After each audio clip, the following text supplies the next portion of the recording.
Hello, everybody, and welcome to the only podcast that managed to skip the death of the Queen and the new PM. It's the PodCats. Round of applause. There's only like two others over here. It's not much of a round of applause. It's definitely not a round of applause if only one of us claps, John. I was just a fucking clapping. point. There were at least two people clapping. But how many people do you need to have a round? Oh, surely three. Come in on Discord. There's got to be three people, all three of us. If we all clap, it's a round. Daniel, you clap. There, that was a round. At the end, there was definitely three people. All right. There we go. Yeah, your clapping doesn't come through on Discord, John. See, Discord's a piece of shit. I'm saying this for the podcast. When we start recording, piece of shit. Doesn't pick up John's aggressive anti-royalist clapping. As we Hi, everybody, and welcome to the PodCats. Well, the only podcast that didn't talk about the death of the Queen or the new Prime Minister. What an opening! Round of applause, everybody! Wow! This is also literally the only episode we've done since those things, and you've already acknowledged both of them. So, yeah, I know. I had to. You know, I felt like you. I want to mention, by the way, at this point, we mentioned this beforehand, but the podcast has now been through 4 consecutive. It's true. We went to Jake. We started on to Cameron. We started pre-Brexit. Those were the days, weren't they? Actually, hang on. I've just a thought. Are they serving progressively shorter times? Yeah. Was Boris's tenure shorter than May's? Yeah.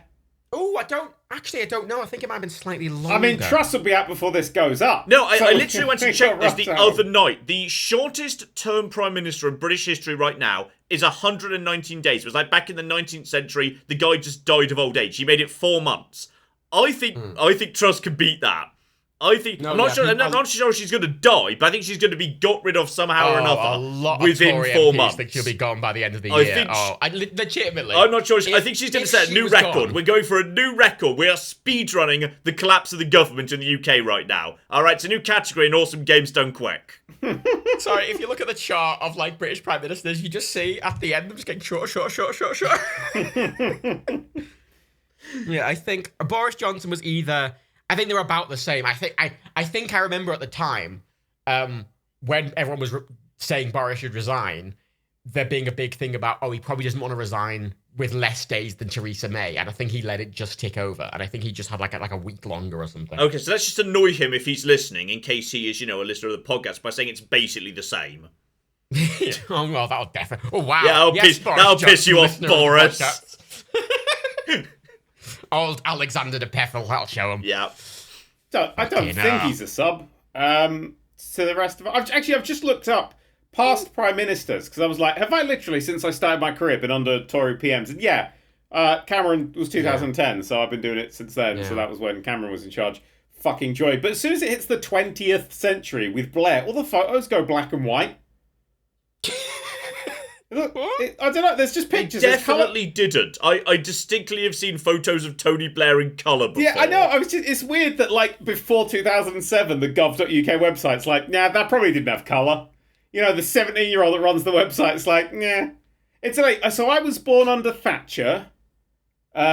You were born under. I'm assuming John Major, Matt. John, I don't know about you. I'm assuming it was like. I was born under. There was a brief period of turbulence at the end of the 19th century. Churchill. Where there were competing prime ministers. It was so it depends how you count it. Okay, Henry Campbell Bannerman. No. John was under Chamberlain. That's the thing. He was under Chamberlain. I was the first baby born in the NHS. John's NHS number is 1. I'm NHS number 000001. That's me right now. The first baby born in the first NHS hospital. Actually, technically, I was born under Albert Reynolds. You made that one up.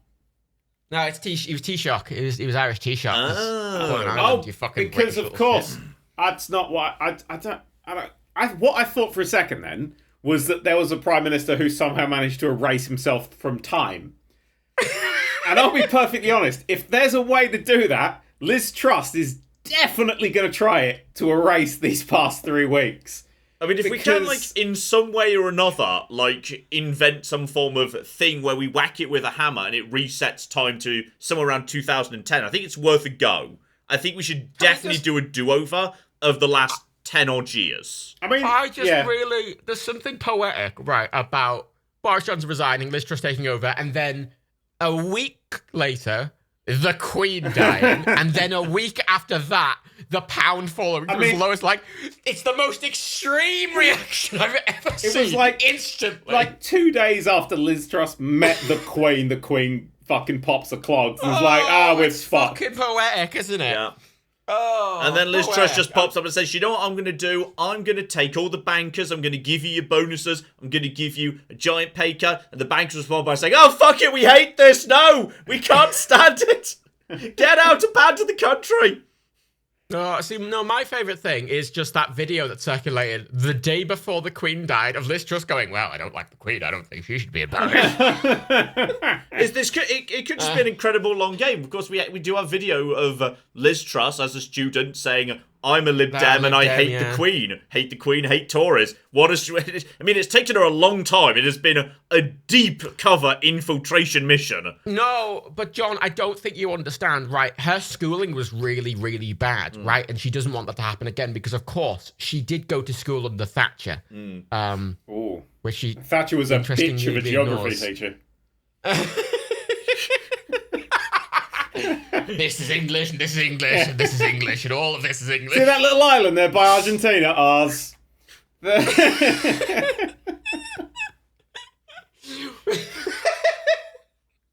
All of this land, all wasteland, all of that, all of those. Get to the Falkland Islands, assuming you're not invading it.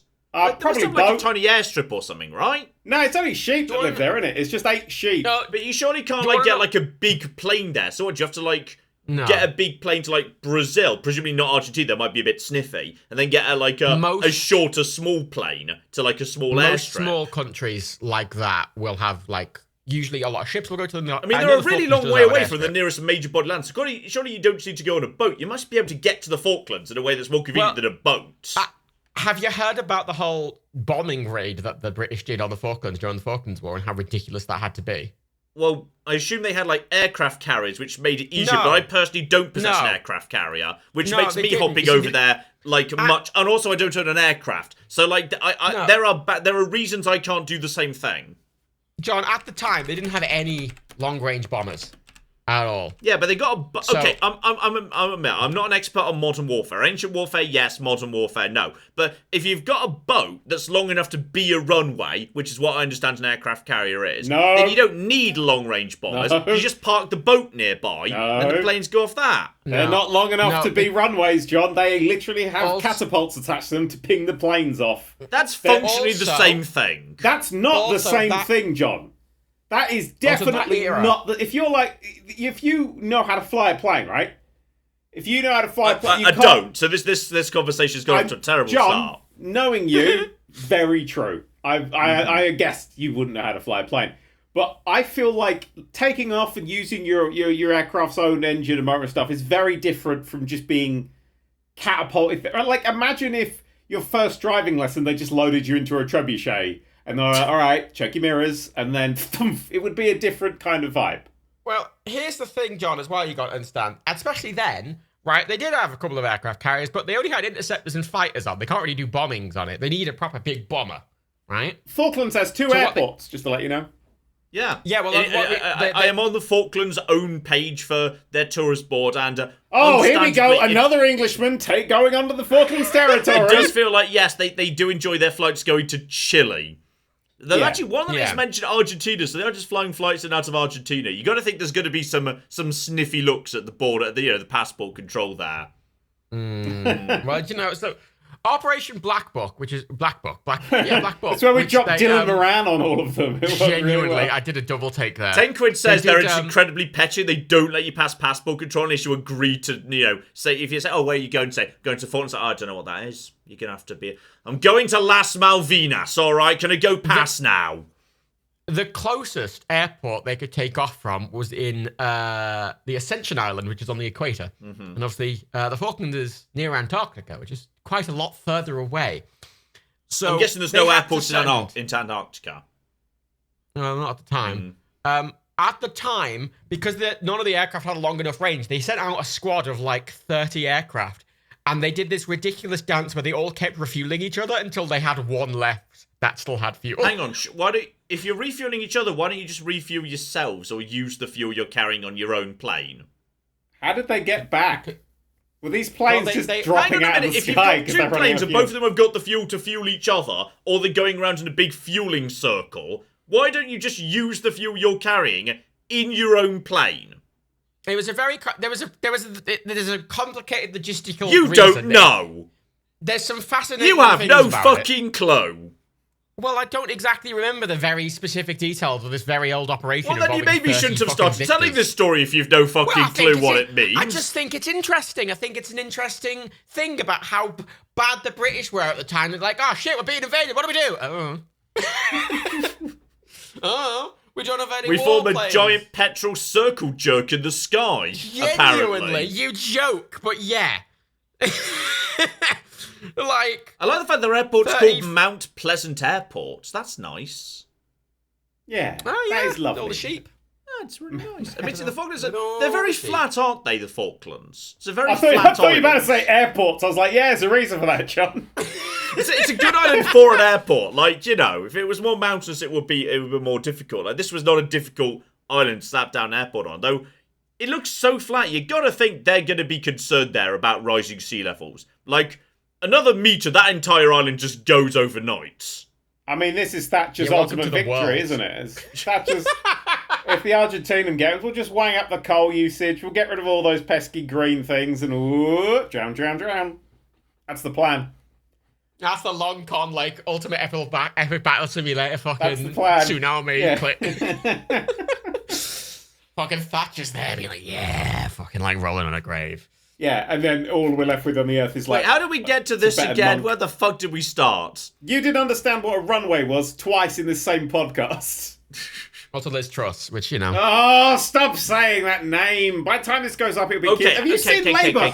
Despite 33 Daniel's points flippancy. lead the lead. 33 points. There was a poll estimate by fucking YouGov that said that if we went to an election, like in the fucking 2 years or something, the Conservatives would be left with just 2 seats. Two! Where were the two? I'd like to know which 2 seats are the safe ones. It looks like whenever we go to an election, it's going to be a massive landslide for Keir Starmer, bigger than even Blair's. That's what we're looking at now. No, so over the last weekend, right, the Labour Party conference were in Liverpool, about 20 minutes from my house. Yes, you were there dressed in reds. Yep, accidentally. Goddamn well, not fanboy. accidentally. I intended to wear red, but I just didn't really think about the fact I was wearing red. You're doing political party cosplay, you wanker. But I kind of, when I was walking around, there was this energy. You could kind of tell us more, go, yeah, we fucking got this. You could feel everyone wanking. I'm just like walking past the fucking convention center. I can just smell cum. Just everyone's fucking wanking, Yeah, I mean, they're mostly old men, so that's probably why. I did get a lot of leaflets. Good for you. I got given a lot of leaflets. Good for you. A lot about just be more green and where's our proportional representation, which they're doing now. That's a big deal. No, they're not. That's a huge deal. No, Did you they're hear not. that? They voted for it, but they don't have to actually make that a policy. Yeah. That's not how that works. They do. Keir Starmer said no. They voted. They voted that it has to be in the next manifesto. Yeah, but Keir Starmer said no. Are you sure about Keir that? Because I Starmer read twice that Keir Starmer could just say fuck it and not bother. So I was saying. Keir Starmer personally doesn't want it, but he said several times that if the party vote for it, he will do it. And the vote is to put it in the manifesto. Ooh. I like a manifesto. So it's a big deal. Now, there's obviously the point, obviously, manifestos, he could put it in his manifesto, then just, not do it. Classic politics. That's happened before, obviously, but it's a big... I mean, this could be a really fun election, because if this election is that in the bag for one of the parties, then potentially they can just put all the wild shit they've always wanted to put in, just in one go. Just like, okay, abolish the House of Lords, replace it with the House of Llamas. It's now going to be a llama petting zoo. We can all pet llamas in the House of Lords. I mean, they have said they're going to get rid of the House of Lords, John. Yeah. Is it going to be replaced with the House of Llamas, though? No, what's the fucking point? It's going to become a House of Frasier. No, they went bankrupt. Oh, did they? I wouldn't fucking know. They've been gone years, Dad. I went and bought clothes for the first time today in fucking years because I've finally lost so much weight, nothing fits. I've gone from a size 42 waist to a 36. Oh, wow, look at you, Mr. Yeah, I know. Boy. I'm just a bit of a fat guy, to be perfectly honest, in initial ways. But, it's fine. I feel good. I feel better. But I think what's it? Great British Energy. That was his other one. He's gonna have a Great British fucking energy company. Yeah. The biggest wind turbine in the world, just one giant one. So huge that when, on a particular time of day, the entire south of England will be in shade. It's going to be like Mr. Burns' sunblocker, but environmental.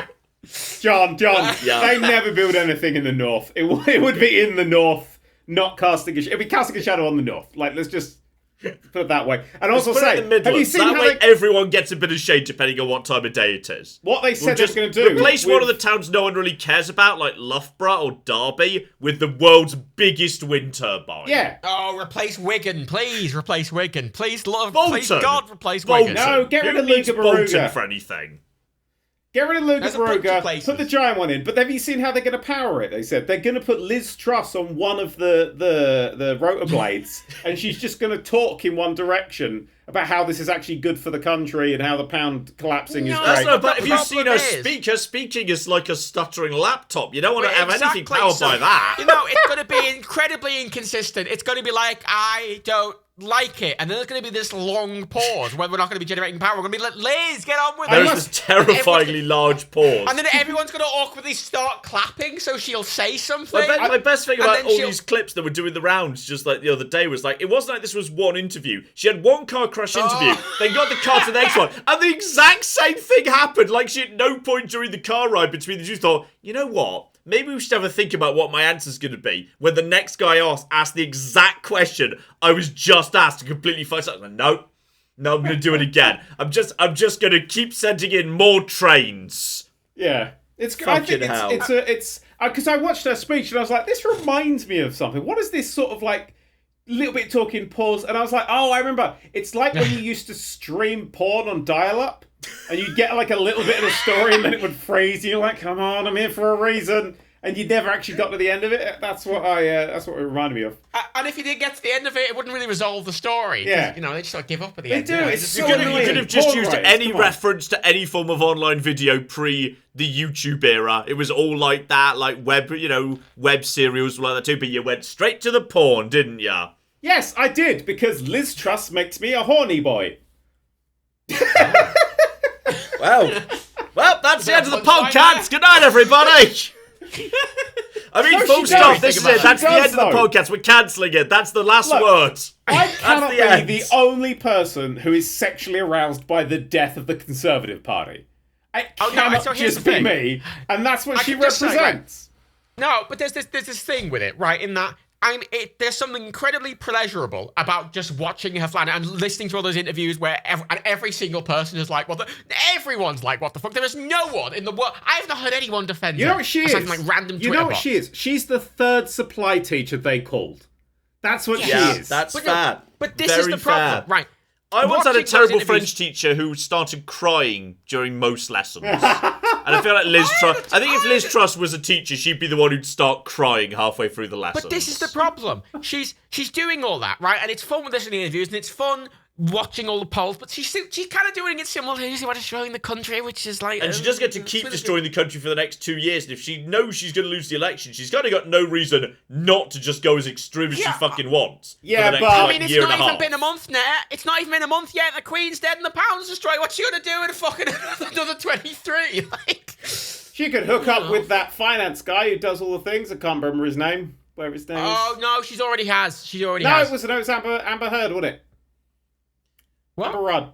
One of them. No. Yes, that's what confused Amber Rudd and Amber Heard. They're basically the same person. I don't like either of them.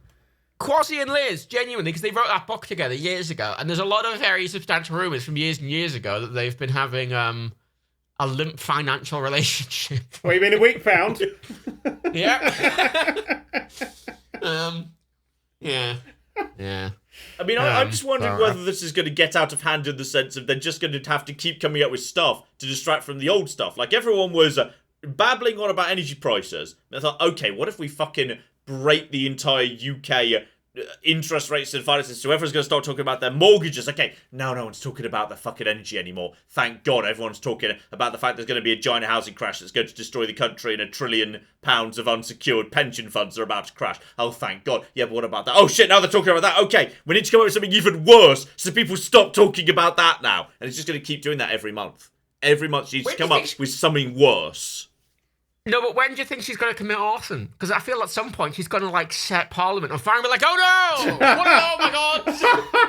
I like the idea money. that she's watched TV and she's watched, like, Bart pull the fire drill, but hasn't worked out you don't actually have to start a fire first. So when trying to get out of a Prime Minister's question time, she just fucking lights the, 100-year-old building on fire. And it all goes to shit. And it'll be, be good. I'd watch it. I'd live stream that. I mean, yeah.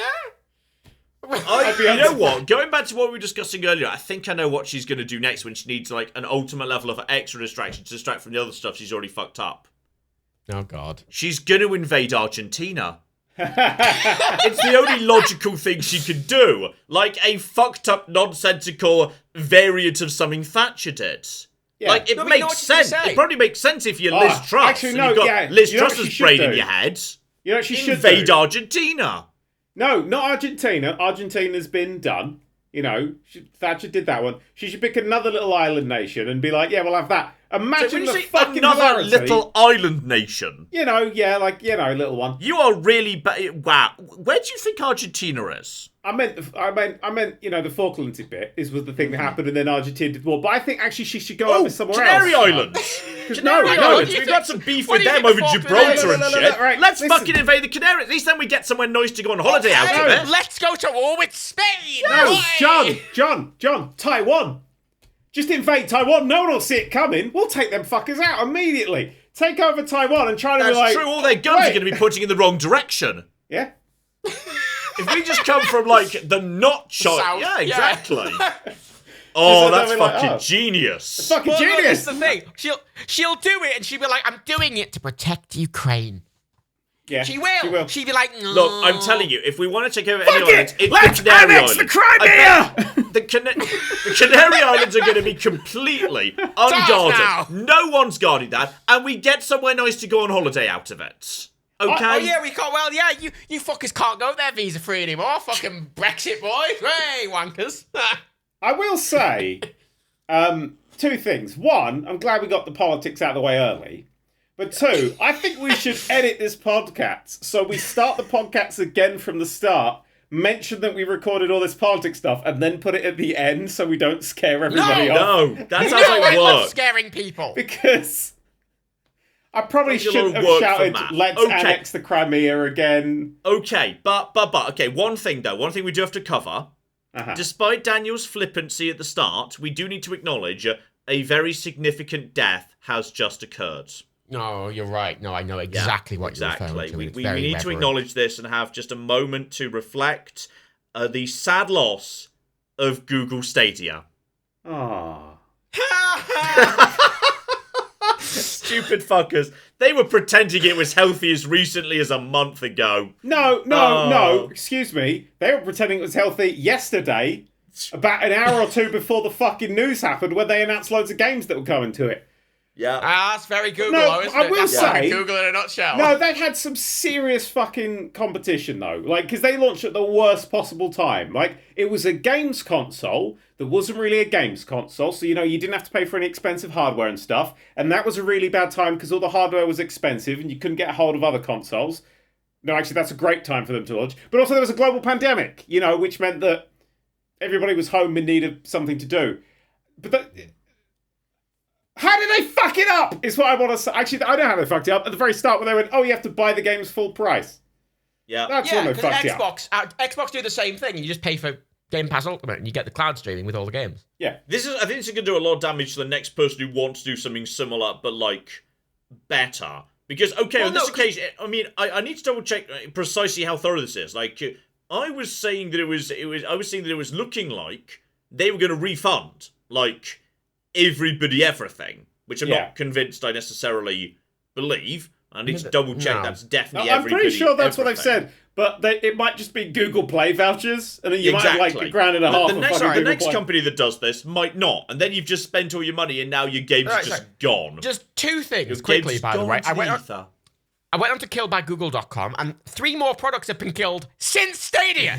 Oh, amazing. What else got killed when we were talking about Stadia? Something called Google Current, something called Controversial Actions, which is something about Google Assistant, third-party integration in Google Assistant, and Google Cloud IoT Core. Irrelevant ones, but 3 more since Stadia. I mean, it's nice that Google has killed Controversial Actions. That sounds like a sort of thing you should definitely kill. Now they're going to just be way nicer.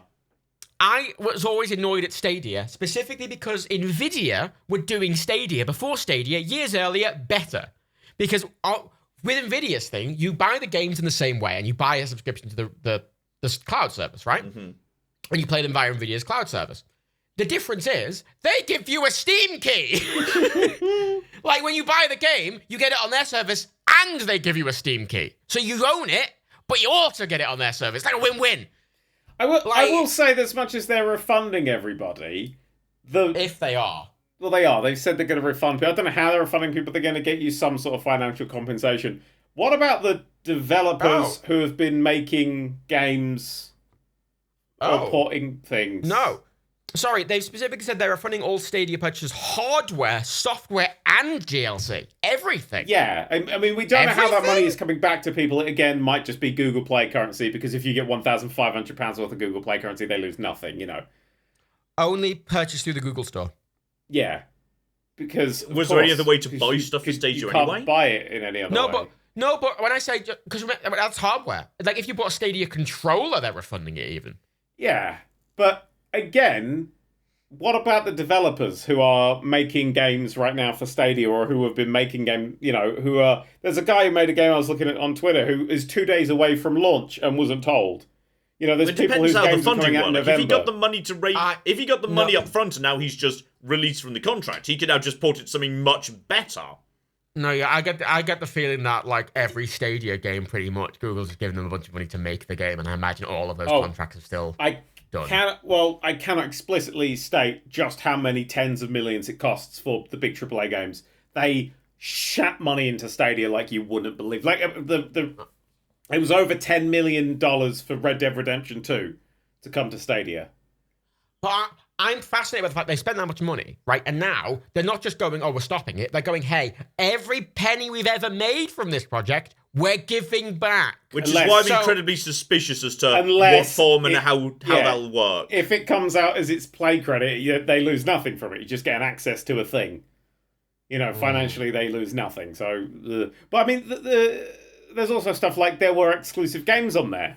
Guilt, one of the first games on there, it's gone. You cannot buy that now. Today, that game went away forever. That's gone. Who owns the rights to it? Who developed it? I don't know. I assume the people who made it, but also... I imagine exclusivity contracts will just be null and void for it. I would not imagine anything when it comes to exclusivity contracts with a massive corporation such as Google. I mean, this is happening a lot with animation on the streaming services right now. Yeah, or anything on where HBO. they're just being basically just snapped out of existence, and they just now are gone. Final Space, wasn't it? That one's called Final Space. Oh, yeah. That was just gone, just stuck in the void forever. These rights, I was trying to, because I looked into, when Apple Arcade came out and they had loads of exclusive games on. Yeah. I spoke to some developers who made stuff for Apple Arcade, and every single contract, as far as I can tell, for Apple Arcade is a timed exclusive. Yeah. Every single one. They're all timed. And I don't know if that's the case for Stadia games. I don't know. Google... The way Google operates is just throw shit at the wall and no one knows anything. Yeah. I'm sure in the coming days, stories will start emerging about 100%. what the contracts look like and what happens next.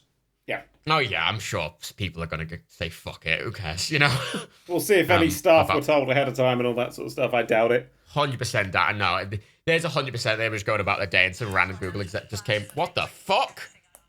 Oh. Who left their phone on during the extremely professional PodCats? I went to open Safari just to look up that, and instead it opened TikTok, and it is a video of Liz Truss. Wow. being remixed. That was what the sound was there, if you want to know what that was. Wow. What's Excellent. Safari? It's the web browser. I Oh. remember Safari. Isn't that where you Still had around, to is throw it? rocks to catch the Pokemon? Sure. That was a stretch. The Sure, Safari yeah. Zone? Fuck you, I hated that Yeah, fucking bit of that yeah. fucking game. And throw rocks Yeah. at the Pokemon. What? It was like a game where you sort of ethically, morally a little bit dubious, and then Well, suddenly you could just fucking throw rocks the at their food faces. instead if you just wanted to throw the treat. You didn't have to throw You the had to rocks. throw a certain combination. I mean, the last Pokemon I ever caught in No, Pokemon you Red didn't. was It a just Tauros. affected the probability. Like Tauros and Dratini, you didn't have to throw the rocks. You could just Tauros throw was the the last balls. Pokemon I caught. Look, if you decided to walk into a safari and decide, you know what, I've got rocks by my feet, so I'm gonna fucking lob a rock at that endangered bull over there, that's on you. I've got an Okay? That's idea. you that's a fucking monster. I've got an idea. It involves a road trip to Longleat. I think we should have a go. And we should see. In fact, the rarest Pokemon you definitely didn't want to rock because they would run away at the slightest provocation. You just wanted to start balling them. Like, as soon as possible. Sorry, a bunch of news came out 3 hours ago about Stadia. A big Oh, good. load of Tell news. me Oh, some fuck, facts. yeah, we should... Well, I was about to say this is breaking news, but no, because this won't come out for like several days. So this is going to be incredibly late news. No, this one is specifically that Stadia cancelled. Originally, they were going to do the Death Stranding sequel exclusive on Stadia, and they cancelled it. Wow, okay. They turned What? it down, Death Stranding 2. I mean, a bunch of devs probably made some good bank off this, because they just basically must have got paid a fuck ton of money by Google, and all they need to do is make a game, put it on Stadia where no one will ever play it, so it's not like it matters, you know, it's not like it's going to be a mark against your name if it's a terrible game, because no one played it one way or the other, so no one knows. So then you just basically walk away with a giant pile of money, develop a better game for somewhere else. Genuinely, everyone gets annoyed at these exclusivity contracts, but like Epic and like Apple Arcade exclusivity, for example, and I'm assuming Stadia exclusivity is something similar where it's timed. It's just a big load of money. They get to make a game that they might not otherwise. Usually very good single-player games. Maybe not for Stadia, but usually they're all single-player focused games from smaller studios. They get a big whack of money, and then a year later they have a normal release like they would on every other platform, and big hype, and they've got the money, and they've got the sales to back it up, and they've wrinkled out all the bugs. Yeah, if anything, And yeah, it's you usually get better. the early, slightly dubious early access 0.1 version on Epic or whatever, and by the time it's actually, you know, polished and nice and complete, it's ready for Steam. I mean, if we want to talk about early access 0.1 Wait, versions on wait, Epic, we wait. can talk about Saints Row at this point. Wait. So, the next Death Stranding... I'm reading this on IGN. The next Death Stranding would not have had the first game's collaborative and asynchronous multiplayer features, such as building bridges, roads, etc., etc. And Wasn't that what everyone liked? that was the reason that Google decided to cancel the game, as the company believed that a solo experience wouldn't sell very well. A solo experience wouldn't... 1 million people... 1 million people were concurrently playing Cyberpunk this week. Man. Do you know who made that decision? Oh, here we go again. It's his fucking name. The final decision was made by Stadia general manager Phil Harrison. Because God, he's a fucking idiot, he must be, wasn't he? what? Phil Harrison, who launched the PS3, which was so disastrous that it took Sony's massive lead from the PS2 off, and then moved over to that was Xbox him. to launch the Fucking hell. Xbox One, which was a massive failure and got rid of all of their Xbox 360 goodwill with all of its fucking DRM and bullshit, and then moved over to Stadia. Wait, really? Hang on, Yes, really? that's Is Phil this guy Harrison. already- That is a man who is literally- failing upwards. That's some proper failing upwards right I mean, there. That's Sony, great. Microsoft, Google, technically yes, but in the world of the games industry, he's falling down. That's not the order you This want to man do it in. needs to go over to Nintendo for whatever's about to come after the Switch. Yeah. Oh my Because god. the Nintendo pendulum is due for its disaster. We need the Nintendo disaster generation next, before they Sorry. bounce back the generation after that. Yeah. Do you want to know what else he fucked up? Atari! Oh yeah, of course, he took over Atari when it started to go to shit. In 2008, he announced that the new director was him. He gave an interview which he predicted single-player games were to become increasingly rare as consumers wanted network connectivity and community. Send him to And then Nintendo. he became director Tell him of to Atari. make the Switch U. Tell him to do it. I demand a Switch Excuse U. me, it's called the Switch. That's what it's called. Just put the Wait, word Wii the in the word Switcheroo. Switch. The Switcheroo. That's what the new Switch should be called. Like the switcheroo, but with like a 2 written into the font somehow, but it's not pronounced just to confuse the fuck out of people. Oh God! How does someone like this keep getting jobs? I don't know. He literally does not know what people want from video games because he focuses on the wrong thing every time. And his focus he likes to dig in with is, I mean, with the Xbox, it was like, let's talk about loads of TV shit. And people were like, no, we just want to play games. And with the PS3, it's like, look at all these extra features that cost £1 trillion and it's got a weird core and weird processors for DRM. And everyone's like, no, we just want to play games. And with the Stadia, he was like, we're going to really focus on the hardcore experience.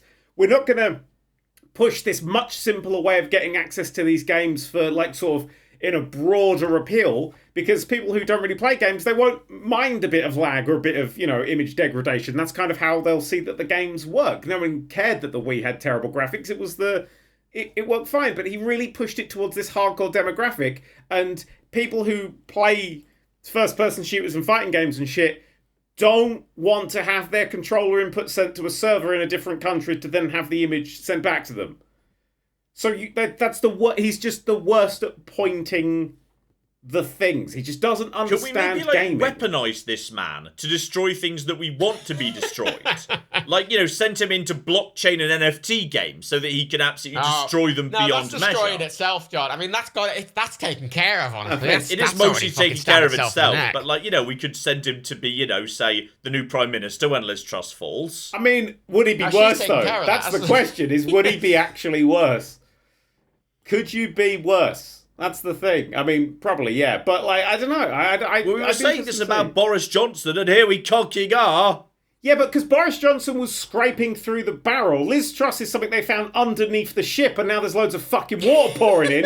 Yeah, but you know what's underneath the barrel? Bowl. That's the point where you lift up the hatch, and now you're down in the sewer where the shit is. Okay? There's always lower. There's always fucking lower. Everyone, Boris Johnson was out, and everyone was like, hey, and I'm like, it's there's only down. Yeah, but you're just cycling on the street, and then you see him, you see Phil Harrison just there sticking out, just his head sticking out the storm drain, luring you into the sewer. It's interesting, isn't it, that Sony and Microsoft are doing well now. Sony with the very, very expensive, very good single-player, very refined titles, and Microsoft with their many, many smaller single-player games on a subscription service. Yeah, and Game Pass in general is just doing very well. Yeah. Yeah, but it's all single-player shit. All of it. Oh, yeah. The two most anticipated games of this year, God of War, Elden Ring. Yeah, and fucking Stray, which came out of nowhere, which even a lot of casual gamers are playing, in inverted commas. That's a really single-player, solid, insular thing. I did not like it. But we'll ignore Me neither. I enjoyed it. Well, it was fun. So here's this thing. This is where me, Daniel, and John differ, because me and Daniel didn't like Stray. John likes Stray. Me and Daniel, we like Saints Row. John doesn't. Wait, what do you two like that I don't like? About which one? I mean, we liked Hitman when you didn't, but now we do. Yeah, but... Well, what games do we like? Well, we like Fallout New Vegas, and you don't like Fallout New Vegas. Fallout New Vegas is awful. There we go. All right, yeah. And thus now we know that Dan is just wrong, and thus we can discard his opinions going forward. I think the same thing about you about Stray, and also Saints Row, and also fuck you. Stray's not going to win Game of the Year in the slightest, but it's an enjoyable loads of people are saying it should. Loads of people are comically very wrong. It should be Elden Ring. Elden Ring's the Game of the Year. Loads of Game of the Year. Elden Ring's the Game of the Year. It really is. Obviously, yes. Well, actually, there's another. I don't like Elden Ring, and you two do. But admittedly, I don't like Elden Ring just because I don't get on with it, not because I think it's a bad game. I fully respect anyone who doesn't get on with Elden Ring, because in the same way that I hardcore battle, I fucking hate Sekiro. Alright? I love Elden Ring. And, you know what? Some From Software games you're going to bounce off, some might do it for you. Alright, I got nothing against anyone who looks at Elden Ring, so you know what? This isn't the right format for me. Fine. You know what? Fair play to you. Because for some reason, I'm sure mechanically, if you put them under a microscope and examine the atomic composition, Sekiro and Elden Ring are probably really similar in all sorts of ways. But fuck it, my opinion of them is world apart. I mean, I kind of agree. I think they're both great, but Sekiro I never went back to. I finished it and it was done because it wasn't a game about coming up with different builds, And Elden Ring is such a... I've said this a lot of times, when I've been replaying it, I never replay games, but I've gone straight back into replay, and in the opening area I found a whole new village, a whole new dungeon, and a whole boss battle just out in the world. because I climbed up a rock and suddenly a big fucking bird starts attacking me with boss music, and I'm like, ah! I mean, I find it really interesting because whenever people talk about the FromSoft games, they all have the same bones, but they're all really different in how they feel. All of them, even though they are clearly in the same engine and they look similar and they are clearly based on a lot of the same things. They all are whenever I play Bloodborne, I really enjoy it. The only reason I haven't finished playing Bloodborne is because it's on the PS4 and it runs at about 25 FPS, and I just hate that. Just waiting for that PC port. One day. Yeah, legitimately, that'll become one of my favorite games when it is running at not 25. Yeah. Only downside. Every other one I don't really get on with as much, and but they're all basically the same game with just a few differences, and it's amazing how much of difference they can all make. It's also, I mean, I was looking at the sales figures just then because I'm betting Elden Ring has sold a shit ton more than anything else. Must be over 10 million by now, right? 16.6 million for Elden Ring. That is a big number. To put it in context, Demon's Souls here is 1 million. Bloodborne was 2 million copies. It was an exclusive. Dark Souls 3 was apparently 10 million copies. That was the biggest one before this. Actually, with 10 million copies for Dark Souls 3, Dark Souls, the original, with 5.5, Sekiro with 5, Dark Souls 2, 2.5, Bloodborne with 2. We could see a point by next year-ish where Elden Ring has sold more copies than all of From Software's previous titles combined. Oh, that's interesting, isn't it? Looking at the list of top sales this year, it's Elden Ring as number 1. Lego Star Wars: The Skywalker Saga is 2, which I found interesting. Kids, man. 3 is Pokemon Legends Arceus. Hey, 4 is Horizon Forbidden West. Yeah, not a great game. 5, weirdly, is MLB The Show 22. Yeah, never, ever, ever, ever, ever underestimate sports games. Except then Call of Duty Vanguard, then Gran Turismo 7, then Kirby in the Forgotten Land, which I adore that game, then Mario Kart 8 still. It is. Well, I was simultaneously looking at the list of the best-selling video games of all time, and despite the fact Nintendo consoles have had a checkered history, it's amazing how many Nintendo games are there. Yeah. Oh yeah, no. I mean, if you buy a Nintendo console though, the big games on that console, everyone who owns that console, everyone just buys the first-party games. Yeah. Yeah, so that's even the thing. If the console's not doing that well, its big Nintendo games are still in the top best-selling games of all time. Yeah. Yeah. I mean, and if you go to best-selling consoles, of course, you can look down here and see that the PlayStation Portable, which was a notable failure, was about 80 million, and then the Xbox One was 58.5 million. Thanks, Phil Harrison. Yeah. So that means that more people bought a PlayStation Portable than an Xbox One. When I'm at yours occasionally, Daniel, I try to use your Xbox One, notably just to watch television. I watch Blu-rays through it, yeah. No, but you know what happened, right? Me and Rebecca sat down to watch a Blu-ray, right? Yeah. So I tried to open a streaming app on it, and it says, you constantly need to update, you can't use it. Every fucking time, yeah. Fine. So I got a Blu-ray, I put Blu-ray in, and I clicked the video player, and it went, you must log in to use the video player. Yeah. And I'm like, what? I'm offline. And it's like, no, you must go online, log into your Microsoft account, update the console, and then you can use the Blu-ray player. And I'm like, what? I'm putting a disc in. Yeah, this is why I got so angry. Offline. But it was offline. It was offline. It wouldn't play a Blu-ray. It just bricked itself. That's the one thing it's meant to do. Actually, here's a question then. What do you think the longest ever gap between a game being announced and a game being released is, and what game holds that title? Is it now? Oh fuck! What's it called? Hang on, I'll remember the name of.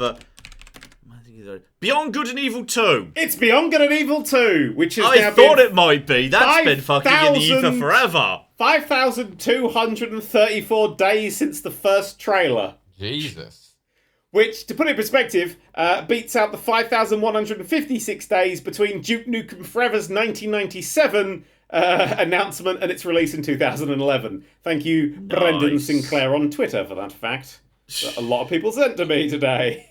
I'm looking at the top selling video games of all time. It's a weird list. I mean, not much of it surprises me, but I will say that the surprise actually for me that just floating around the top 20 or so, Human Fall Flat. Selling the same amount as fucking Skyrim. Really? Wait, where is that? Fucking trash. Oh yeah, 21. 21 best-selling game of all time, along with Skyrim. Both estimated as 30 million copies sold. Next to Modern Warfare, Diablo 3. And If you ask me to say, okay, which of the following games sold better, Skyrim or Human Fall Flat? I'd be like, why are you asking me this joke question? Like, that can't be right, surely. Maybe someone put an extra 0 in there by mistake. Boring game. That's Human Fall Flat is the most successful game of all time. No, I do not believe that. I have never heard anyone fucking talk about that game. I did a video on it, and it was like Gang Beast, but without the fun, and I was like, I don't really like this. And a lot of the people in the comments were like, you missed the point, and I was like, alright, whatever. And then now apparently it's 30 million copies sold on its 5th anniversary. But what's interesting, the top 10 games of all time, it's Minecraft at the top, obviously, then GTA 5. GTA 5 is a super fucking interesting one. Right? Because when it goes on sale, you see that GTA 5 keeps popping up in like top sales charts and stuff. People buy the deluxe edition that comes with shark cards on sale because it's cheaper than buying just the shark card. Admittedly, though, even when the game came out, it was one of the best selling games of all time. It made $1 billion really fast. But the reason it's so high is because loads of people own loads and loads and loads and loads of copies of it to try and get the shark cards. But this is the interesting. So you got GTA 5, then you got Tetris, then Wii Sports, then PUBG. Which still exists, but you don't hear much about anymore these days. No. Then Super Mario Brothers. Yeah. Then Mario Kart 8. Then Overwatch. Then Pokemon Red/Green/Blue/Yellow. And then number 10 is Red Dead Redemption 2.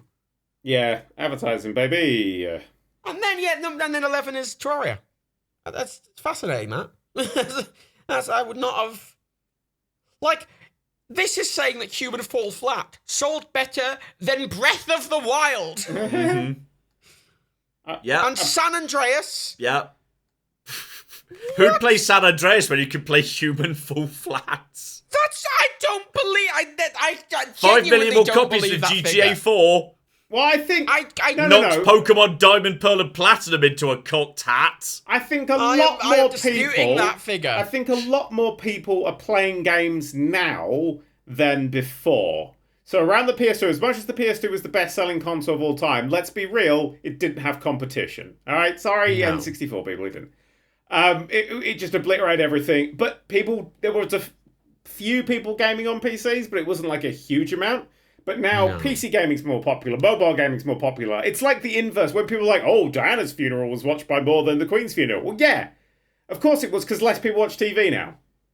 You know, that's just how the things work. And then people will be watching lots of different And I'm going to be honest, the live chat on the live stream version of the Queen's funeral was pretty tasteless.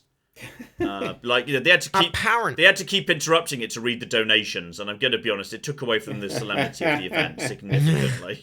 Oh, solemnity.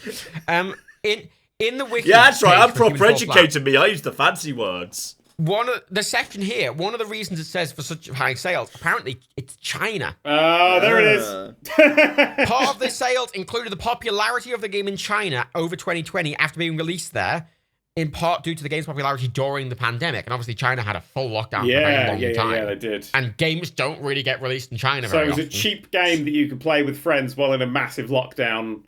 Yeah, I could had literally no references to Winnie the Pooh in it. Yeah. And this is why, of course, everything targets China, which is why you're not allowed any gay characters or anything. It's like, no, we have to do this slowly. But what's interesting is opening the fucking wiki page, it's like the reception section is like, Human Fall Flat received mixed to average reviews. I'm like, what? Viv! And everyone's like, you know what, I'm going to buy this more than Skyrim. I don't even think I own Skyrim, it. let's go buy Human Fall Flat. Do I even own that? I feel like I own fucking almost every god. I don't even think I own Human Fall. I definitely own it. You own it, but like fucking... I played it. I didn't like it. Interesting. Okay. No, I don't own it. Explain that. I do not own it. I'm seeing some interest. Oh, I own it. Apparently, I've never played it. Interesting. Oh, yeah, no spoilers, Dan. Matt hasn't played it. Yes, Dan. Yes, Daniel. Oh, spoilers. Daniel, please fucking say the sentence. Interesting. Is Dan doing investigative journalism right now? Are we going to be a proper journalist podcast? No, he's just stalling. No, not stalling. It's way fucking cheaper in China. So it's like a $20 game normally. It's a 50-cent game in China. They sold it. They got popular and they went, let's wang the price down and explode. That's some seriously fucking good business sense. Yeah, 30 million. Yeah? Look at It that. does Human kind of fall slightly skew flat. because, of course... It's the same amount of sales as Skyrim. That's fucking great. Because the version of Tetris we're all thinking of is actually down at 13. The version of Tetris at number 3 is the mobile version. Yeah. Yeah. Yeah. So, yeah, mobile and price variance does make a big difference. Of course, Wii Sports wasn't Wii Sports given away for free with the Wii? Yes, every week. That's kind of cheating, I think. Yes. I think some of the most interesting games here, because I think Minecraft's been cheap a lot. GTA 5 has been cheap a fuck ton. Yeah. I mean, the only game here, really, which has not really went that cheap, it's probably in the top 10, it's probably Mario Kart 8. Yeah, all the Nintendo games, because they never go on £30. heavy sale. Nintendo never does deep discounts. That going for that price. I mean, obviously, the original Super Mario Brothers sold a bit more, but Mario Kart 8 is a recent game that sold that highly. Haven't they? They've released that over several consoles, though. That's Wii U and Switch sales combined. Yeah, it is Wii U and Switch sales, but all the same, for a full-price game, I think out of the top 10, that's the only one that would have sold for consistently more than 20, 30 quid. Well, I'm the original Pokemons, the original Game Boy games. Oh, yeah, I guess, yeah. Yeah. I love those games. Okay, I think they were sold for about £30. I think the original Game Boy game sold for about £30 back in the day. Oh, yeah. I mean, you're looking at it's interesting. That's blown my fucking mind, Uniful. That's really interesting. I mean, Duck Hunt's there. We play Walking Dead did well. Quickly to Human Fall Flat. Yeah, I mean, you're right, John, about just like half of these are Nintendo games. Yeah, it is wild how Nintendo games there are. Because even if the consoles aren't selling that well, everyone buys the fucking first-party games. But here's the thing, because if you're not going to, why do you own a Nintendo console? Oh, 42 is Kinect Adventures. Oh, wow. Cool. Kinect Adventures has sold more than Mario Odyssey. Well, that came with a Kinect, didn't it? Yeah, but like 5 people bought a console with a Kinect. No, a lot of people bought the Kinect when it first came out. Didn't one of the versions of the Xbox come with a Kinect built in? Xbox One! Phil Harrison's decision. It was fucking awful. The original Xbox One came with an Xbox. You had to, did that itself come bundled with Kinect Adventures? No. You had to have it equipped. You have to have the Kinect on at all times. That was his idea.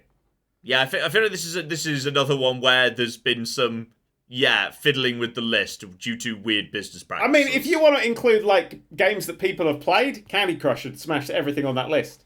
Oh yeah. Yeah, but that's free, isn't it? That's free with microtransactions. Same reason Fortnite's not on here. Yeah, true. But Fortnite would smash everything on that list. Games like that with these alternate business models would smash all that stuff.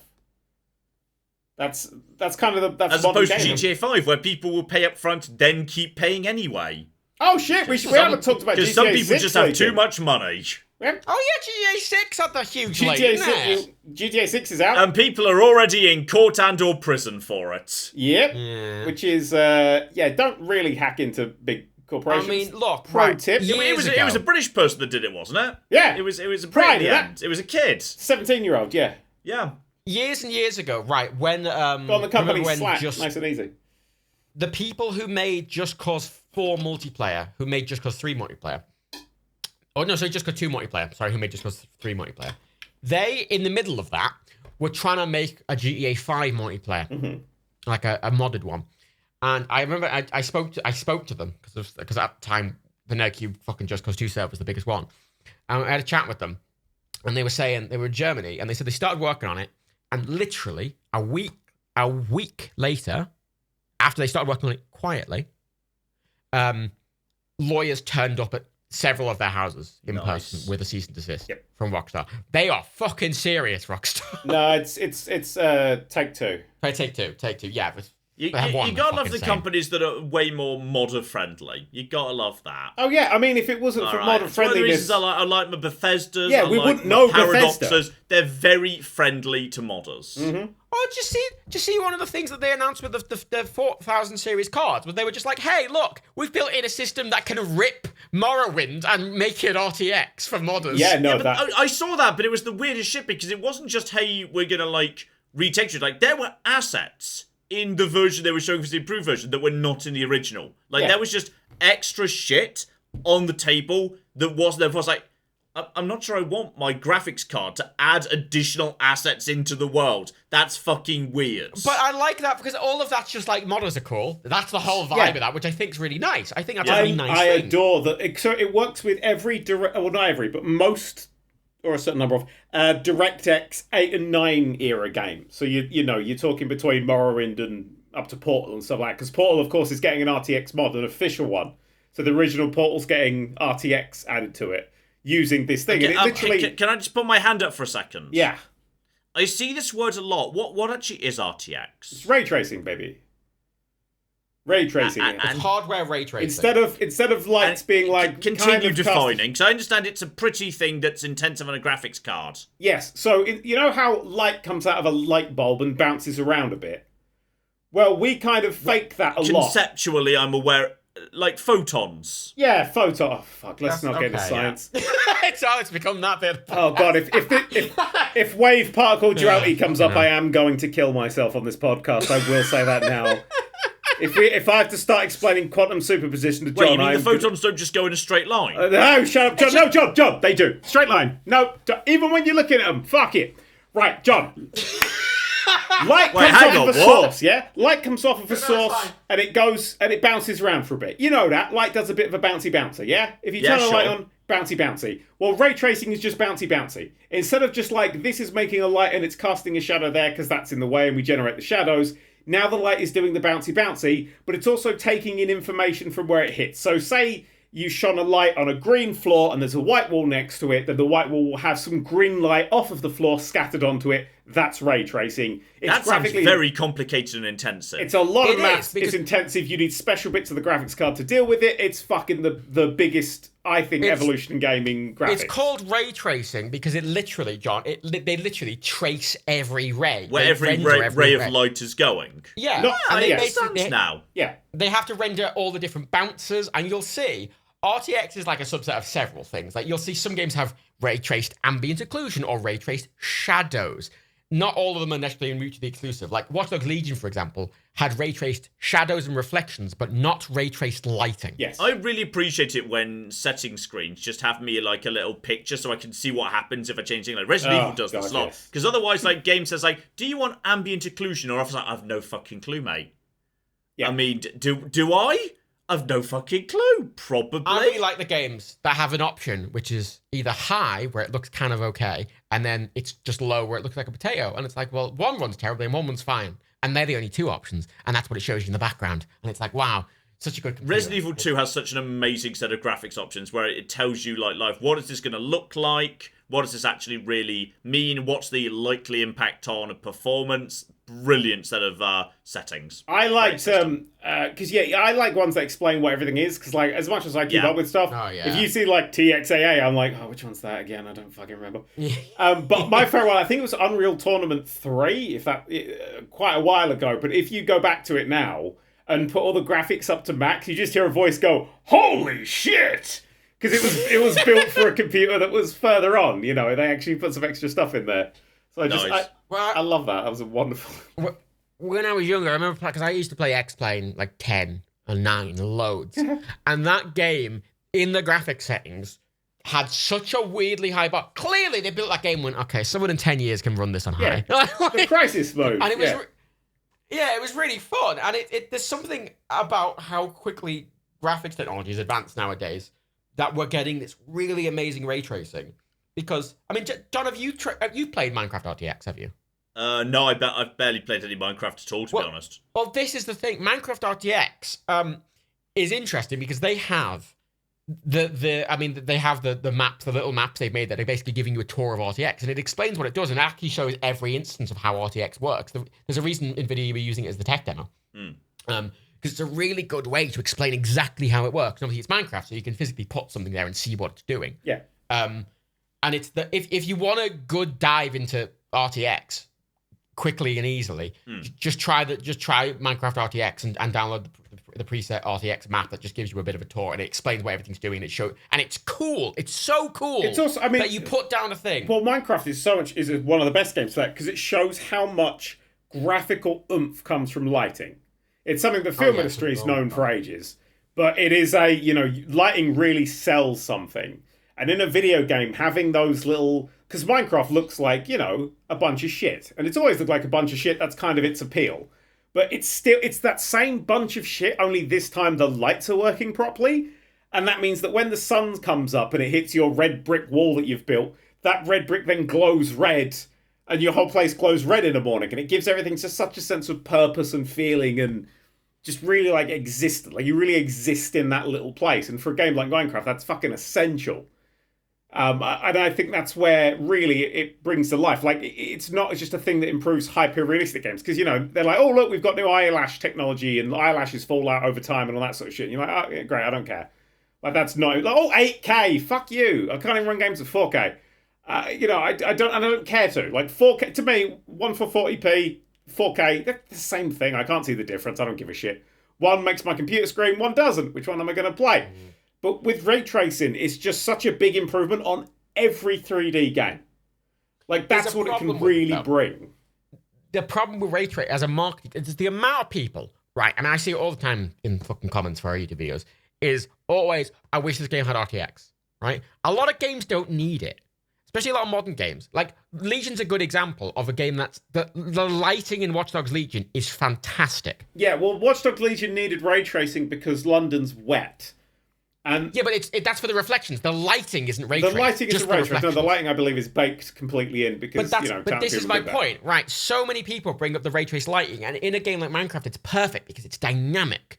And for older games, modding it in, it's perfect because it adds so much. I mean, you saw that Morrowind shit. Like, it looks amazing. Well, yeah. Modern games, baked in lighting can look fantastic, and sometimes it's gonna run better and look just as good as if it was ray traced. If your environment's set, then you don't necessarily need the dynamic rendering. No. I mean, it is a choice. Have you tried Hitman 3 RTX? No, I have not. Oh my god, I open Hitman 3, it runs at 80 FPS, and I turn RTX, it drops to fucking 15, and it doesn't look any different. I didn't like Cyberpunk. See, Cyberpunk. I've no idea whether I've turned that on or off. I've no cooking clue. Cyberpunk's RTX I turned off because I preferred the look of it with it off. Probably because it was unfinished piece of shit, to be perfectly honest. Yeah. Yeah. The next patch is apparently adding police AI that can chase you. Maybe I'll finally be able to play the game. And does it appear out of thin air behind you, perhaps? No, they're actually going to appear properly. They're redoing the whole AI. That's taking them that long. I mean, the most recent update added some stuff from Edgerunners, but apparently they're working on a big chunky update that's going to fix a lot of the actual problems with the game. Is it going to be like No Man's Sky, or is it going to die a death? I don't know. They're keeping it 20 million or something now. Yeah, I mean, it doesn't mean it's going to be good. As I've argued many times, it is the most beautiful game world I've ever been in. I just want there to be a game in it. I feel like there's definitely been some sunk cost fallacy. I've seen so many people desperately boasting on Twitter about how it was always amazing and now it's the best game. It's like, are you really sure? Are you sure it's just not you haven't put a lot of hours into this and this is sunk cost fallacy talking? Yeah, I mean, as somebody who put a lot of hours into it, it's pretty... Yeah, it's, yeah. The amount, when the fucking big update came out, I think you did a stream, and you, went around an immediate corner and your car crashed into an invisible wall and got stuck on a road. Yeah. And then every car kept going through it and the cars kept disappearing. And you were showing that off and just laughing because it's so silly. The amount of people that thought you had modded the game to make it break, to make it look bad because you hate Cyberpunk. There were so many people who genuinely thought that, which is insane. I don't hate Cyberpunk. I hate the people who push Cyberpunk out the door too early. Yeah. That's why the relationship between a game developer and a game publisher is a very complicated thing. Because, I mean, we've recently had the news that the YouTuber Donkey, who does those wonderful gaming videos. Here we go. He's going to be doing game publishing. He's making his own production company. And I'm fucking for it. I didn't know how to write a book, and now it's Sunday Times bestseller. So, if you think you can do something... The response from all the indies on Twitter was bad. Well, the response has been, blah, blah, blah, blah, blah, but no one knows any of the shit.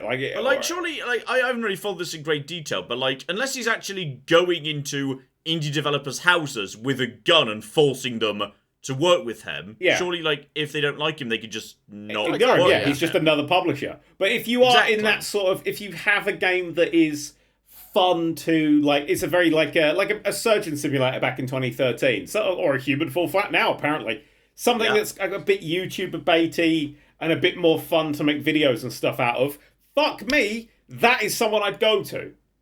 That is somebody who knows that shit and will be able to go, oh, no, this. Like, that's somebody who will give you legitimately good advice. You know, I think that's somebody who could really tighten up a game for that audience because he knows that audience. I mean, I'm sitting here. The problem and is, I know I don't know that audience deliberately. Like, I deliberately don't know and I don't want to know.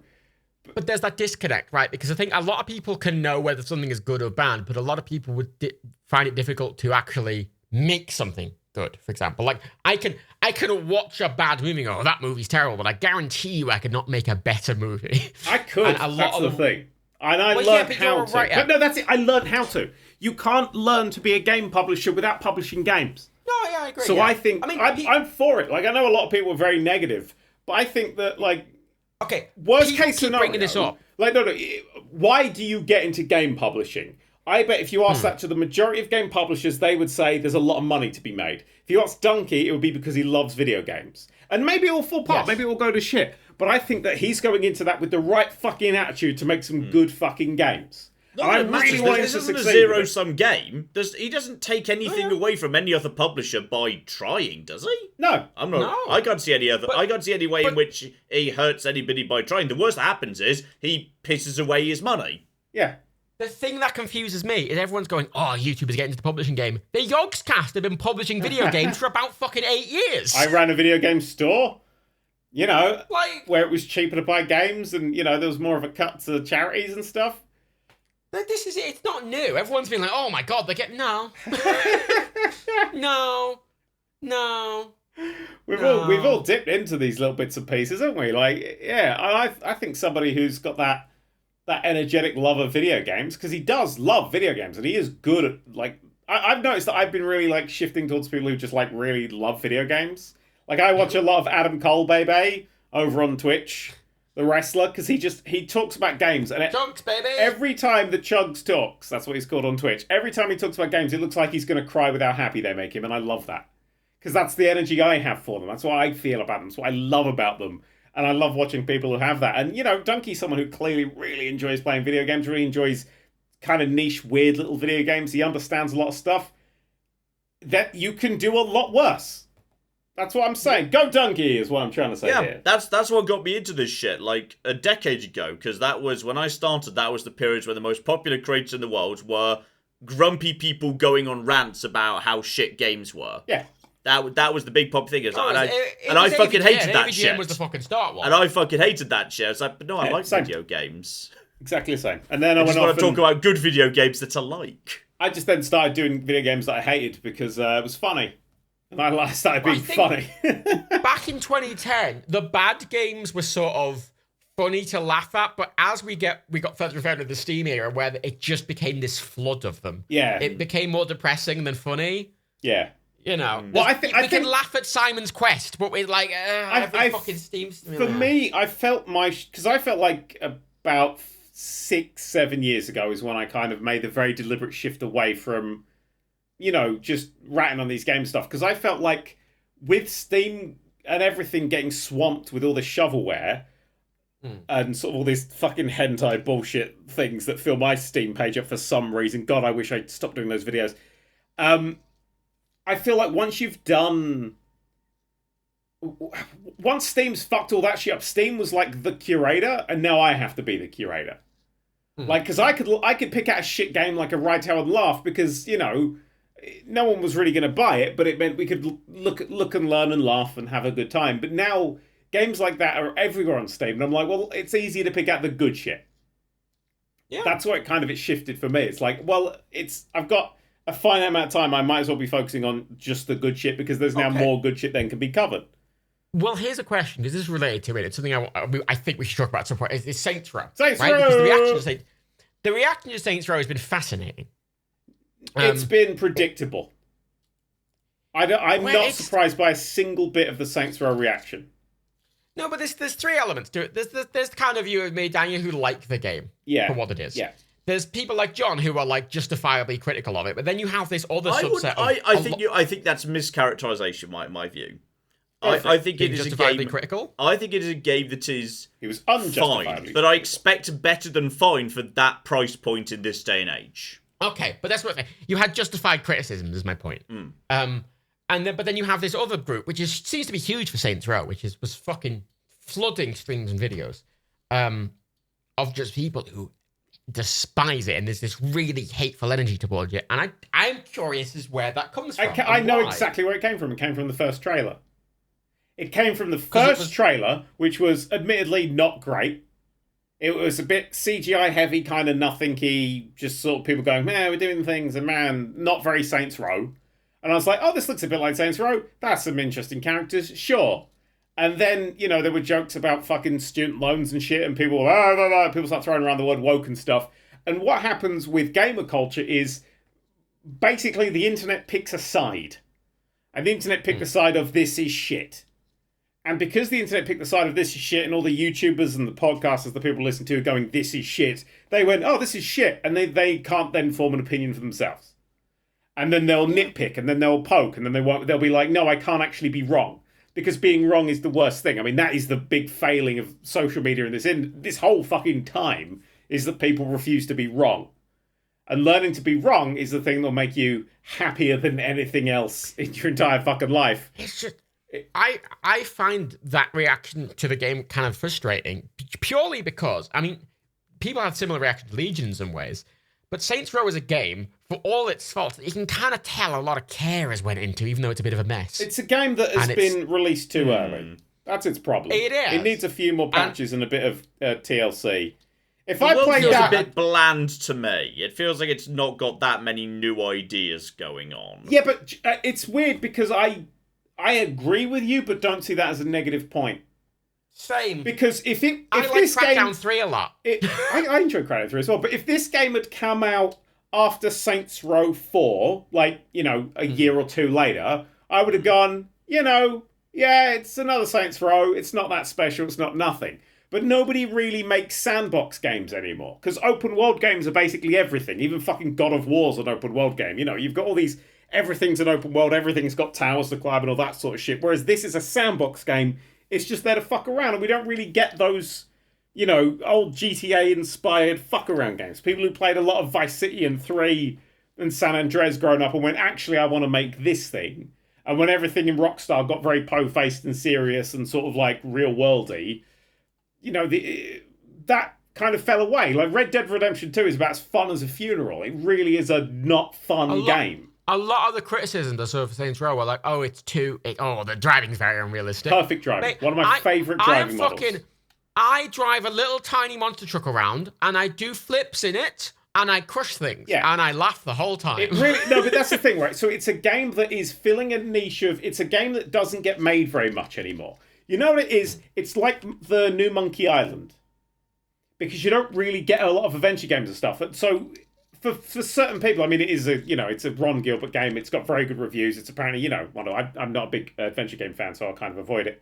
But a lot of people who love adventure games like this is a fucking great thing, and they're loving it even more because it's just something that you don't see very often. So yeah, Saints Row is a passable 7 out of 10 game, like I said it would be from the word go. Yeah. It's a really solid, fun 7 out of 10. It's a doner kebab of a game. That's the exact 10 out of 10 I picked for it that wasn't even in the video because it got cut out for time and flow and whatnot. But my exact description was it would have been a 7 out of 10 even if it had come out a decade ago. Yeah, it's a 7 out of 10 game and it's core. But you know what? I fucking loved it. Because I love that kind of game. I think it's mispriced. I think it's mispriced for what it is. You see, I think it's a $20 game. See that? I think it's a game so that's a really I would important never point. buy at that price. Only we can really talk about because I don't know how much games cost anymore. Because this is my job, that is something that is just a button that I click and the money comes out of the business account and then I'll do a video on it and I know the money then goes back in that way round. So I have none of that perspective, and I never review from the perspective of value. Or it's a code, yeah. But the interesting thing with value is when we're talking about, because it's a £50 game, right? Yeah. And when we're talking about £50, it's interesting now, because obviously we're getting a lot of games that are 70 now. 70 seems to be the resting spot for big AAA at this point. Yeah. It's going up. So 50, at least in comparison to that, seems okay. But I agree with you that simultaneously, I'm playing it going... This doesn't really feel like it's, but equally, I'm sat there playing, going, this has so many systems, it's doing it's got everything. It's got this huge big map. Everything's clearly got a lot of care put into it, and everything's very custom. And clearly a lot of work is went into it. And I'm going, well, I do think it's mispriced. I don't think it should have been 20 quid. I mean, I keep saying, whenever anyone's asked what I think of it, I'm like, this is really good. You should pick it up when it's on sale, is what I keep saying to people. I consider it worth it at less than 30. A little amendment to that. I'd say that it is something that if you enjoy the Saints Row franchise and want another one, it's a full price game. If not, I enjoy it as a full price game. For a sale, it's interesting to jump into a kind of game you might not have played before. It is a fuck around. You want to fuck around with it. I think I disagree with you saying that there are no fuck around games anymore. I think there have been multiple fuck around games this year. Oh, like what? Sandbox games. Though. Yeah, sandbox games. Dying Light 2. Fuck around open world sandbox. Dying Light 2? Yeah. Ghostwire Tokyo. Open world fuck around sandbox. Let me go through something. So Dying Light 2 is a bit fuck aroundy, but you can't exactly, get in a monster truck and ramp off of a load of things. It's more focused. It's more mission based. There's a story. It is not more mission based. It's a fucking old Ubisoft map of a world. Yeah, but that's what I mean. It's got the checklists. It's got the shit. I won't just boot up Dying Light 2 to run around in it for a while. That's my test of if it's a sandbox game or if it's an open world game. So I disagree because it's not something I would boot up to just run around in for a bit. It's not something I would just play. Like on my Steam, I have a folder for just games that you just boot up and have a good time and then shut it down. No progress is made, nothing happens. I'm just there to have a good time. And Saints Row falls under that category for me. So I would say that Dying Light 2 is too much of a game and not enough like a toy. Also, they patched it and my frame rate dropped from a flawless 120 to about 30 and it never came back. So I never progressed beyond sort of the first few missions in the big city bit, which is good. Ghostwire Tokyo is quite a small little map, isn't it? And it's I didn't even know that was really open world. A fuck around game. It's the first hour or two is very linear, but then the game's just like, by the way, here's a hook shot and here's a massive series of city blocks. Go fucking nuts, find whatever you want. Yeah, but there's a difference between a game with a lot of exploration and a game that's a sandbox. Like Saints Row is it's a toy. It's a toy. It's like Just Cause. There's not enough in it to be a toy like you're describing, though. You can drive over huge areas of desert and there's fuck all. And like, but this is the interesting thing. I mean, the things that douche up on your map, like the dumpsters. There's just nothing interesting going on. I really strongly disagree because I get a lot of fun in the police chases and shit like that. I find the police chase system, the actual driving connected to the way that the cops come up to your side and stuff is so fun and satisfying and so physicsy good time that it just, for me, I could just play it for hours. Like I literally could just run around giggling I just want to pick up on the actual police because this is not specifically tied to Saints Row, but it's something I was thinking about just the other day, which is I think we need the next thing that a big, and this is something I hope GTA 6 does when it actually finally comes out, is we need to completely throw out the dumb, stupid, completely nonsensical way that police work in 99% of these games, which is the standard assumption has been for like a decade and a half at this point that if you get far enough away from the police that they lose sight of you, they decide, you know what, no crime's been committed. And the universe resets. And that's fucking nonsense. Yeah, we need to start thinking about, So, John, but that's a dark path to go down, because the end of that path is Red Dead Redemption 2, where you do have a constant wanted level, I assume, because you had that in 1, but you have a constant wanted level, you have all these very sensible... It's like, it's fucking weird your character doesn't piss ever. There's, considering they're eating and drinking loads and having to go to the bath, are we assuming they're pissing in the bath?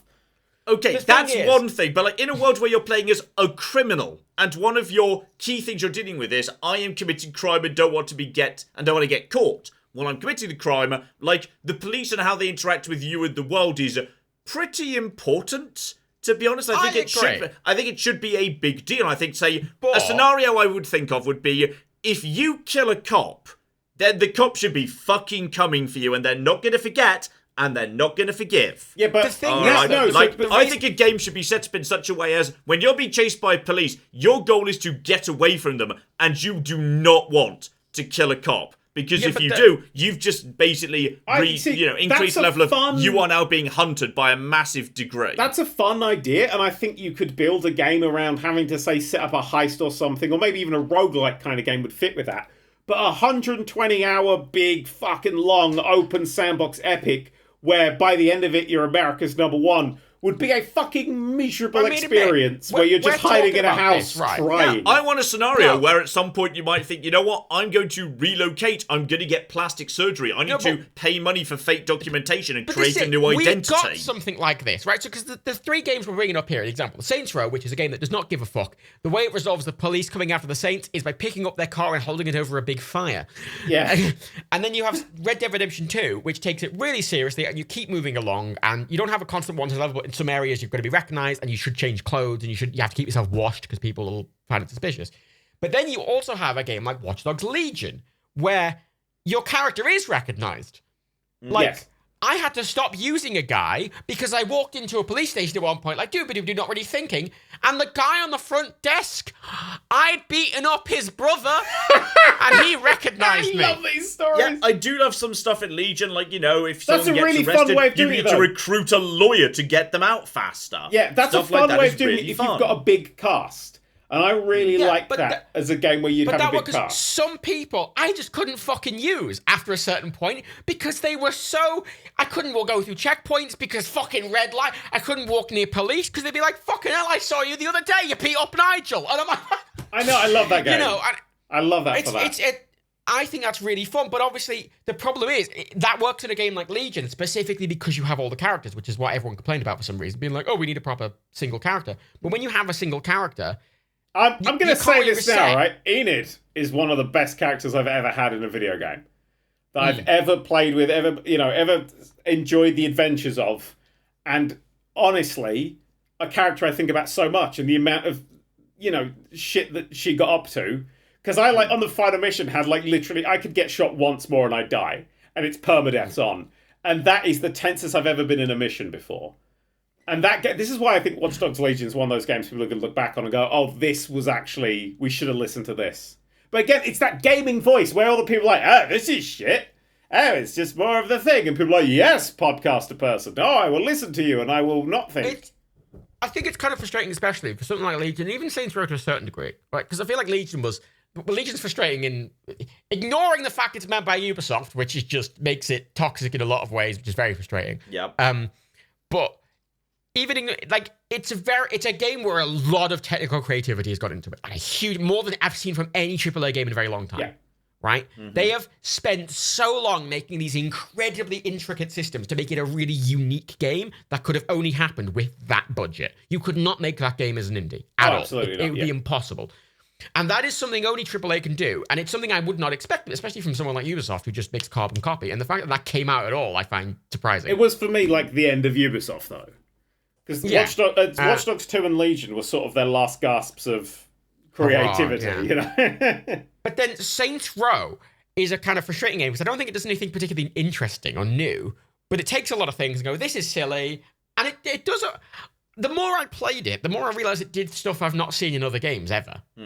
Like, Daniel mentioned the police chases. No matter how fast of a car you're in, whatever is chasing you will come up to the side of you. And you can ram it. That doesn't make any fucking sense. It's great, though. At all. Yeah, but it's fun, because you just use the ramp and you go boom, and they just fly off the road, and you just watch this car go off a ramp and explode. And I'm like, this is rad. I'm having a good time. Yeah. And a lot of these systems... You see, I'm just sitting over here being like, you know what? I want to have to go to a safe house and at some point make the tactical decision to fake my own death. And faking your own death is a really complicated thing. Multi-stage process. You need to set it up. You need to make sure it's done properly, because if you half-ass it, people will figure it out that your new identity is your old one. And if you fake your own death, that means you've got to cut contacts and lose all your money, but maybe some of your money you could bury somewhere or something. But if you take it, then all of a sudden you've just created a connection to your old life. Holy shit, this sounds so much better than just, the police, I'm outside of the police, so now everything's forgiven. What you're describing is so vast and complicated, it becomes the core of the game, not just... And then the police let me go. Yeah, if only Rockstar had a large amount of money and people making a game or something. I don't know, but John is poor bastards. Red Dead It's a shame there are only 2. 3 people in their bedroom. No, you're describing Red Dead Redemption 2 if it didn't have Rockstar's linear mission system. Yeah. Yep. That's the game I think. Which I suspect I would love if we could just get away from the hand-holding mission. Sorry, can I just say something? The creative director of Watch Dogs Legion, I wanted to give him a shout out. It's Clint Hocking. You may know them because they're the designer of Tom Clancy's Splinter Cell, Tom Clancy's Splinter Cell Chaos Theory, so basically the 2 best Splinter Cell games. Far Cry 2, the best Far Cry, and then Watch Dogs Legion. Very creative game. Yeah.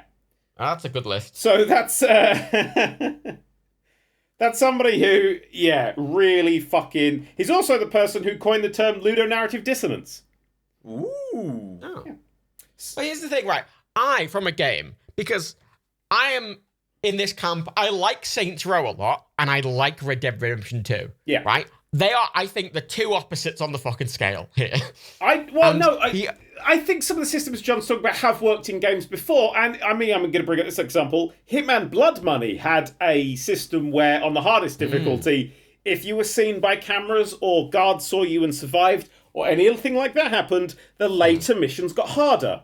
You got more. Yeah, and Hitman needs some of that shit back. Hitman needs to roll back to but Hitman, you got to play yourself 4,000 times or something. But then you get that newspaper at the end that sort of started to come up with a bit of an e-photo fit of you. Yeah, it was so cool, the newspaper. It was so cool! Because you wanted to get away with it stealthily, but if you fucked up, you then had to unfuck it by going and destroying all the security tapes. And making sure, like, the people couldn't fucking talk if they had seen you. And so it became a much more brutal sort of playthrough, because I didn't want to fucking get seen, because it would have meant that the next level there might be more guards, they might recognise you quicker, harder, disguises would be less effective. And for a game like Hitman, that's an amazing system. It is, but this is what I always found frustrating, because Red Dead 2, right, the reason I ended up liking Red Dead 2, I think, more than both of you, is I clearly played the game how they expected me to play the game, so functionally it kind of worked. But what you're describing is frustrating, because those systems are in Red Dead 2, they're just not used in the main story, which doesn't make any fucking sense. Well, here's a bigger thing. My bigger problem with Red Dead Redemption 2 is that I disagree. I think I played it how it wants you to play it, but because it's such a vast, stupid game, the plot fell apart because it was like, oh, we need to get money, and there's me having robbed a bank and walked away with £1 billion going, I could pay for that. And they're like, oh, we have to go to China. And I'm like, what's happening? But this is the thing. The whole thing you say about that remembering stuff, because in Red Dead 2, right, if just going about the world, just ignoring the missions, right, people will recognize you. You do have to run after people to stop them reporting to the police. You will become wanted, and it will carry across. Disguises matter, changing your clothes matter, how clean you are matters, and people will recognize you if you help them or hurt them. And people will still exist in the game. The problem is, it doesn't play into anything in the fucking story. The story is so detached from that world that it doesn't work. Whereas in Watch Dogs Legion, it did work. Because in Watch Dogs Legion, you had to then hire those people. If you try to hire someone, viewed off their nan in a car accident, they wouldn't want to be friends with you. You know what I want? You know what? I want a game where 5 years after it comes out, YouTubers are still trying to do challenge runs where they get to the end without having to fake their own death and change their identity once. To complete the game on one identity, and it's like deemed a near impossible super challenge. Have you played American Fugitive? There's a game called American Fugitive. It's a top-down, sort of old-style GTA kind of game. But it's got some really fun mechanics in it. Like, you can break into people's houses and loot stuff. But if you're getting chased, they'll remember the clothes you're wearing in the car you're in. So it's not a huge change, like, because you can still run away from the police, etc. Their area that they search gets bigger every time you see them, which I think is always a good system. Yeah. But then, so if you change a car, it's less likely to see the car, but they might spot you in the car. And if they find the thrown away car, then they'll know that you've escaped from it. And you have to nick clothes from people's washing lines and change, and then steal a different car, and then you can just drive away. Yeah, I just want more stuff for this. I always find it very interesting when you look at a game and you think, how much time has been spent on certain things more than other things? Like, you could go in a map that's the size of Florida and pick a random back garden and think, oh, this is actually quite nice. Someone's put a lot of effort into making this a nice, unique series of assets and a nice garden to be in. You look at, okay, how much thought has been put into how the police work in the crime games? We just copy-pasted GTA 4. But the thing is, the police... I feel like attention has not been put in the right position here. The police is a much harder thing because the world kind of doesn't have to change. You could sort of design the world. You go, we need mission projectors here. Yeah, this building, we can move buildings around. When you get the flow of the map right, then you just start adding in all the detail. And detail's easy. Like, it's not, it's not easy. Sorry. People who do that, it's a lot of fucking work. But compared to, like, if you change the police, then suddenly how does that affect how missions work? How does that affect just the A to Z? Should you get sort of Euro truck style fines every time you go through a red light? in Cyberpunk. I'm team yes, because that game should be grounded in ultra realism. You know, there's police on every corner. You should be always fucking watching out for the police. Cyberpunk should be a game where you play it as seriously as possible, because otherwise you'll just be on your fucking ass immediately. Because it's supposed to be this, like, you know, fascist-y state. Give me some of the fascist-y state, if that's what you're trying to sell.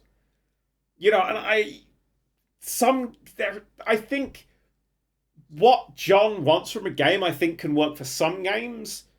But I think that the system in Saints Row is fine, because the story of Saints Row is the police have driven up to your door, because you go up to your door and your wanted level goes away, and the police go, no, because you're fucking psychopaths in the big mansion. The police aren't going to raid you. They've been given instructions to not go up there, so when you get up there, they're like, damn, they've escaped. I mean, I really like the functionality in that game, where when you get to the 5th level of any wanted level, a kind of boss will appear, and if you kill that boss or whatever, the level just goes away. Yeah, because they're like, oh, fuck this. They had that in some of the early ones. The police send a tank, and if you destroy the tank, they go, oh, fuck this. Yeah. They leg it. It makes you feel powerful, and that's game systems to the game feel, because Saints Row is a game designed to make you feel ludicrously powerful. That's its whole point. Yeah. You know, and I like that fits into the plot as well, and how the script of the main character clearly acknowledges, I am a protagonist. Yeah, that's like literally I am the character. protagonist, and this is my skill sets. Yeah, I'm the boss. I happen to have protagonist superpowers. We're gonna start in a fucking squat, and we're gonna end in our own skyscraper. And I loved those little side missions where you do the LARPing, and the whole introduction to that is do not kill people, and you're like, please. Like, don't. And then they change all the animations so that when you do a finisher, you just like play stab them, and they're like, oh no, I'm dead. And like, it's a really nice system. It's a good set of systems, and it just sells the world more. And so that's why I'm really positive on Saints Row, because I take points off because it's janky. Like, it's janky and it's got a lot of bugs in it, and I've had to reset missions. Oh my god, the amount of times I got stuck in the fucking style menu. Oh my god. Oh my god, so many fucking having to reset the game because you're stuck in the style menu. You know what bug that I found? Right, if you wouldn't have had it because your controller's plugged in, I use a wireless controller, right? Yeah. If your controller isn't on when the game starts, or it turns off while the game is on, it will not reconnect unless you restart the game. Yeah, shit like that. I mean, it came out in a not very perfect state. It should have stayed away for a little bit longer. I know money and this and advertising, etc., etc. Oh, did you hear the Skull and Bones has been delayed again? Wait, is that game's never coming out. Evil 2? Never coming when was out. that announced? Oh god, that was announced a while ago. No, Beyond Good and Evil 2 got a trailer after the PS2 game. Like, a couple of years after the PS2 game, there was a trailer that featured Jade and Paige in I think that was their names, in like a desert-y scene that was never from the first game, and it was like, ooh, Beyond Good and Evil 2, and then that's counting from that trailer. That's why it's been that long. Amazing. Yeah, but Saints Row, kind of everything I did fit in with the character, it fit in with the world. I like the characters, I like the world. It's a bag of sweets. Like, it really is just a case of, this is nice, it's, not great for me. It's not pushing anything.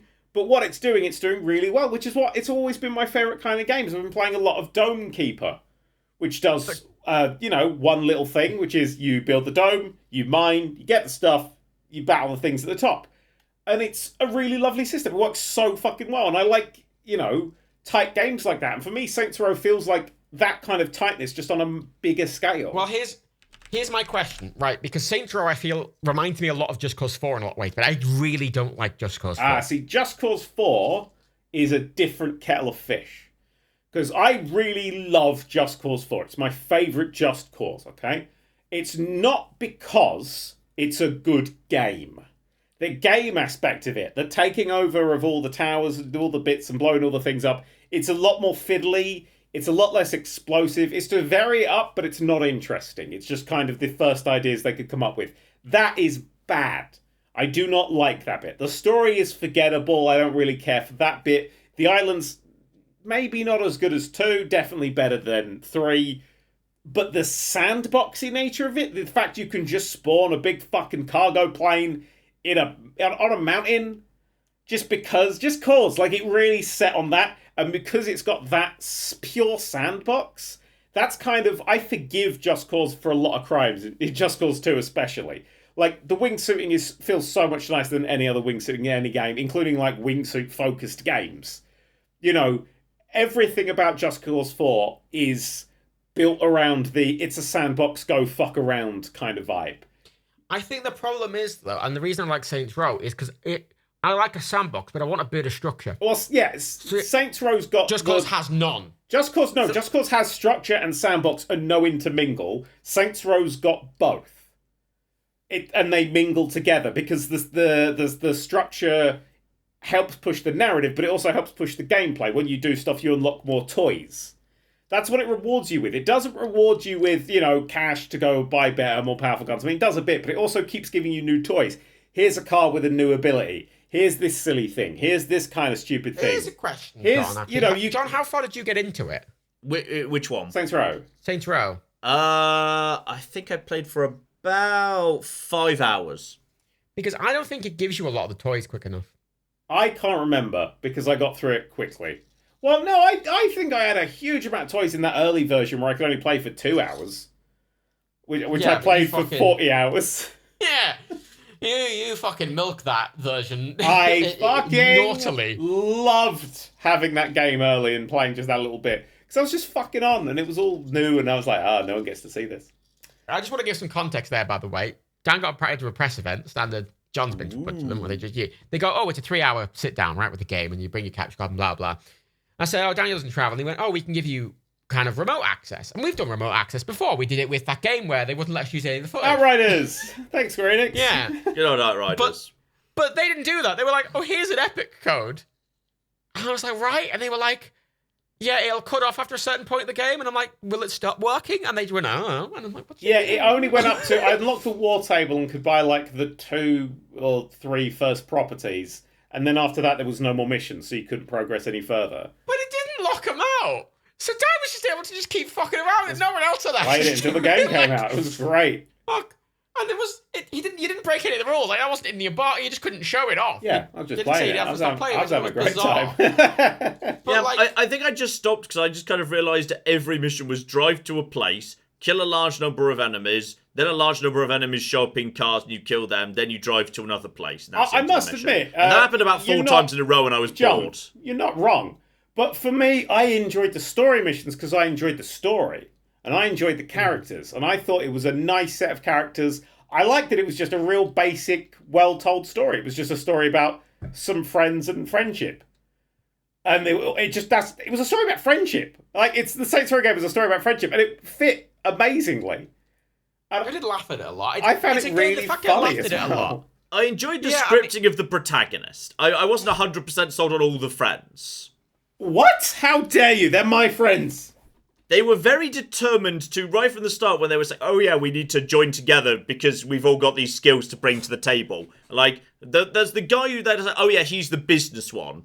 Like, no, he's not. He's literally as broke as the rest of you. He has no money. His hustles are clearly but he's not just got, working. The whole thing is he's just got a business degree. That's all it is.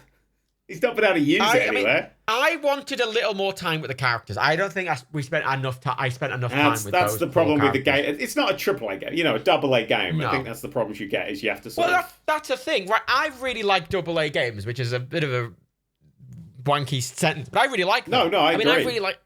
I love Crackdown 3. I like something with a bigger budget.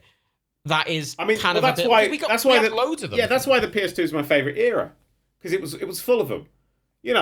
Every game that came out basically was, you got your fucking... I mean, so many examples. My brain's like, say this one, say this one, say this one. Second Sight, there's a good example of a game that, just one-off game, AA, fucking amazing shit.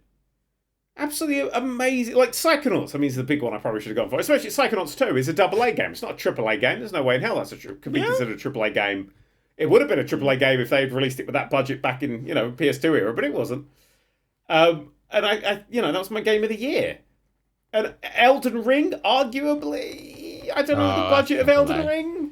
I don't know the size of From Software.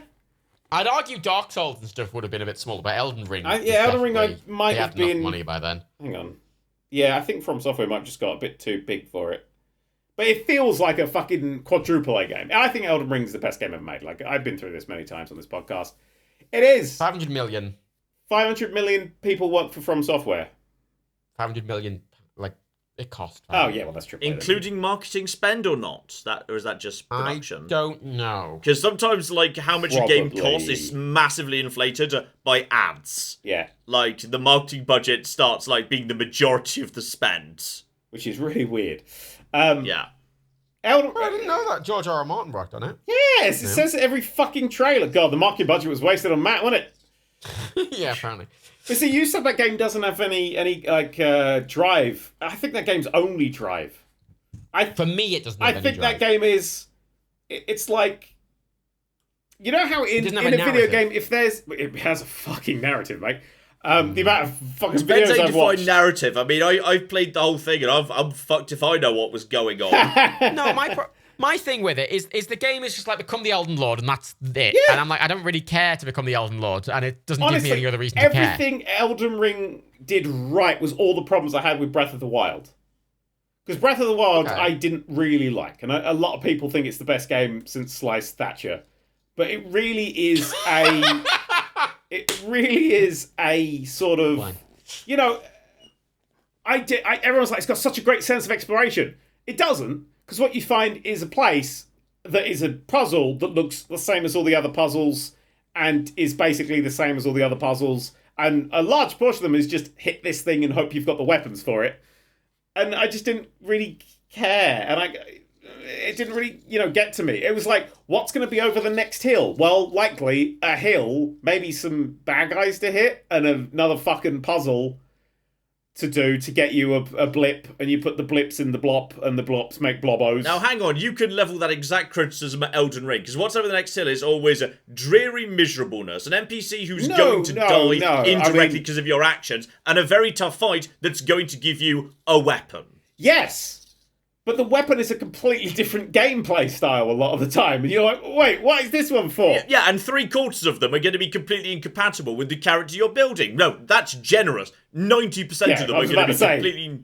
And that's what I love. If you're not a strength build, then you can basically just kiss goodbye to 90% of the boss weapons. I mean, I love the fact that you can go through a dungeon that's fucking awful for like 3 or 4 hours, and you could just punch through and punch through and punch through, and you get to the end, and you get given like a fucking faith spell, and you're like, what the fuck? And you know what happens when you get to the next dungeon? You fucking go in it.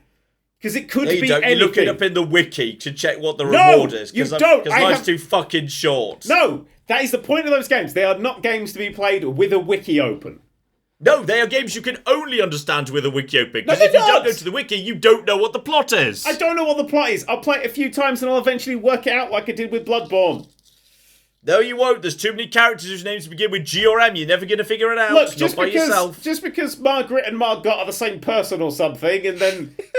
I mean, at one point they do this Which big Margot? reveal. Shut up. At one point they do a big reveal, and it's like this statue turns into another statue because I did a special hand motion at this special place or something, and I managed to do this, and it was like, this character's actually this character, and I was like, I don't know who any of these cunts are. The game makes a big deal about, hey, this person, they were in the egg all along. It's like, wait, who's the person and why are they in an egg? It's the gobbledygooker. So that's a wrestling reference. Wrestling fans just fucking love that shit. But I love that sort of. It's not, the world is sort of a thing that happened around you, and you're just like going through it, being like, yeah. And some of it, if you know stuff, is useful. Like I found out that there's this fucking playthrough, there's a fucking sword that reveals the fucking invisible guys. Or a weapon, sorry. I think there might be a sword. But there's, those invisible guys? You got the invisible guys before you, in the winter village. Yeah, the black knives, I think they're called. Yeah, there's a weapon you can equip to see them. Yeah, I know. The problem is here, though, everything you describe is like, oh, you're doing something, and the story is you kill a guy and you get a thing that helps you kill more guys in a different way.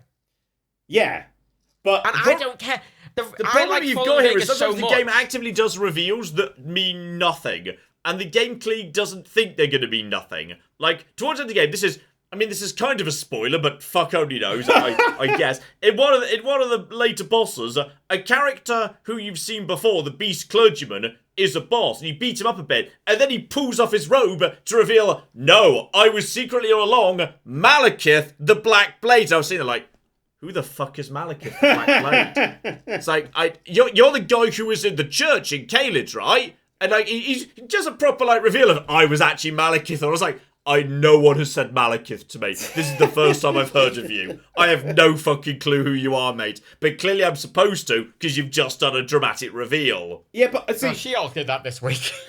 Oh shit, I haven't seen She-Hulk this week. Or No, genuinely, it's like that joke in She-Hulk, except without the look to camera and, hey, previously on, let's have a reminder of this, guys. It's just like, yes, I was Malekith all along. So, who the fuck is Malekith? But that's the thing. When I go for an open world game, when I want to explore in a game like that and just wander through the thing, the reason I like New Vegas so much is the thing I find is an intricate story that often doesn't involve combat at all. Yeah, and there's no reward for That's that, and the I thing. quite like that. What I find in Elden Ring is a combat challenge, a new way of playing the game. It's a fragment of gameplay. You're putting together all these little fragments of gameplay.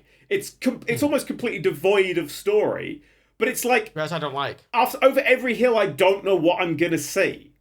Like, as I go into a courtyard, I'm like, oh, what's going to be in this castle? And then a fucking hand drops out of the fucking wall and scares the shit out of me and comes scuttling along. Scary. Fuck those finger spider cunts forever. But, there was so much variety in that game that I got a new, like I said, the last dungeon I went in before I went to the final boss had a new gameplay mechanic in it. In the final dungeon, because every dungeon has its own gimmick, basically. You don't really get the copy-pasted dungeons. I mean, there is a dungeon in that game, which is you have to go into the city, under the city, and there is a dungeon off of the underground sewery bit, which also goes lower. If you go into that dungeon, I think it was that dungeon, that is a dungeon that uses Euclidean geometry, only it doesn't. It's just normal geometry with tricky level design to make it feel fucking like you don't know where the fuck you are. It feels like Antichamber. You're like, wait, what am I doing that's changing everything? You're not. You're just not paying attention to the stairs you're going up and the floors you're on and all that sort of shit. It's genius design, and you just stumble into that randomly. And I never had that from like Breath of the Wild, where I'm like, oh, I've just got to do a puzzle. Like, you never know what you're getting yourself into, and there's so much hidden shit. It's like how the first time I played a Pokemon or a Zelda felt. It's got that feel of adventure, where over any hill could be anything.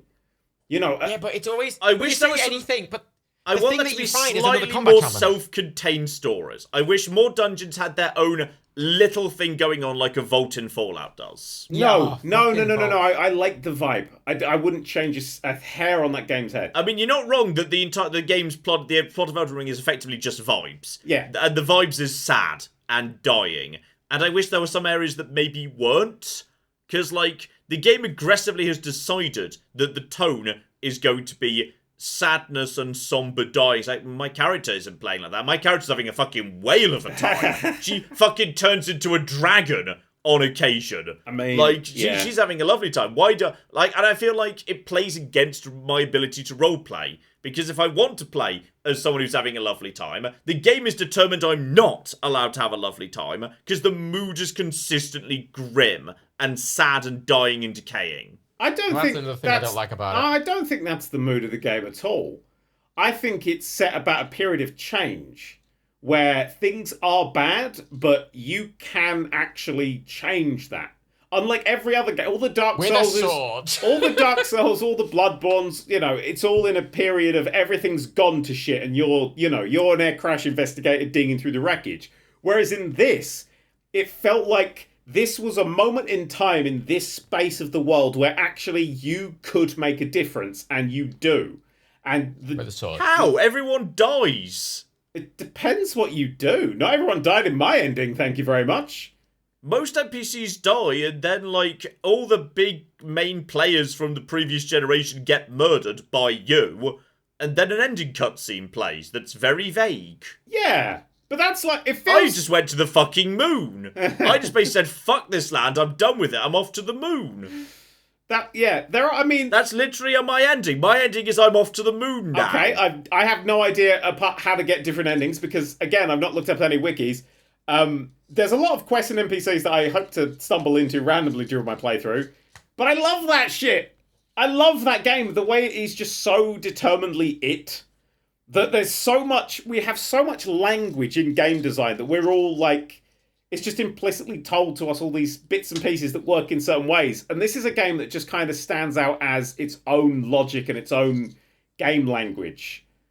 I think you've got to factor in something else into that, though, which is the game is designed for other players who already know the answer to communicate to you through the floor tiles. The game is designed under the understanding that players will be collaborating to feed each other information. Yes, there is a limited communication facility built into the game, which is a wonderful thing where you can listen to someone's advice and die because of it. No, but this is the problem. When I played the game, I had that off.